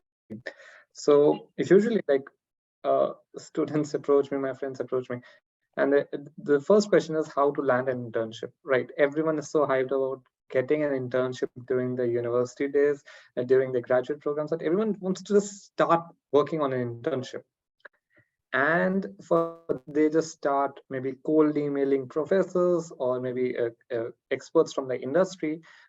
The other thing which they like lack while doing this kind of an approach is they do not study enough before cold emailing, right? So cold emailing professors also an art. Okay, you can just not have a long list of random emails going out to each and every professor in the or each and every industry. You need to be very specific of what you want to work, what skills you have to you already have, and what makes you stand apart from the rest of the crowd. That is one point which I wanted to make. The second point is people usually have this misconception that to get into research in the quantum computing domain, you need to have a PhD. PhD is obviously the ideal way to go, and it's the most preferred one. But even without a PhD, you're always welcome in the industry to start working in the research domain. And a very good example for that is the job openings, right? A lot of companies have these job openings, and they are there on the portals, the job portals such as LinkedIn, and they're also available on their own websites. So when viewing these job applications, I feel that some of them do require a PhD, but even if they have that PhD mentioned in the job requirements, you can still apply to that without a PhD, right? If the company feels that you have the certain kind of skills, they will go out of the way to hire you. You do not have this compulsion of PhD degree hanging above your head to move into the research domain. And finally, I would say that do not self-reject yourself. A lot of people do not even apply thinking that I'm not good enough, I won't get selected, so I'm not applying for it. Take the chance, okay? Just take the jump. At the most, you'll get rejected, right? I personally have got rejected 1,000 times, but that does not matter because at the end, you are getting accepted somewhere, and that's the only thing that matters. Yeah, so that's a few points for me. That's amazing. Yeah, I absolutely agree. And the first part about the cold emailing, that is a given. Like studying not only about your own interests, but also what the professor and the lab is working on. That is very important. We just can't have matching keywords and just emailing, that is a waste of your effort as well as, the time of the professor, and absolutely like self-rejecting, especially in a field like quantum computing or quantum physics, where there is a lot of, academic sort of load that is there, which may appear daunting to many people. And there is this chance of people, rejecting because they feel that it is only me who doesn't know this. But like everybody who is pursuing quantum agrees that there are so many things we collectively do not know, and we collectively agree to just not know and go ahead with that anyway. So this is definitely like an advice that I would definitely take forward, and I would suggest the participants as well to like take note of this. And thank you so much for that. And Alberto, anything you want to add upon this? Only two things.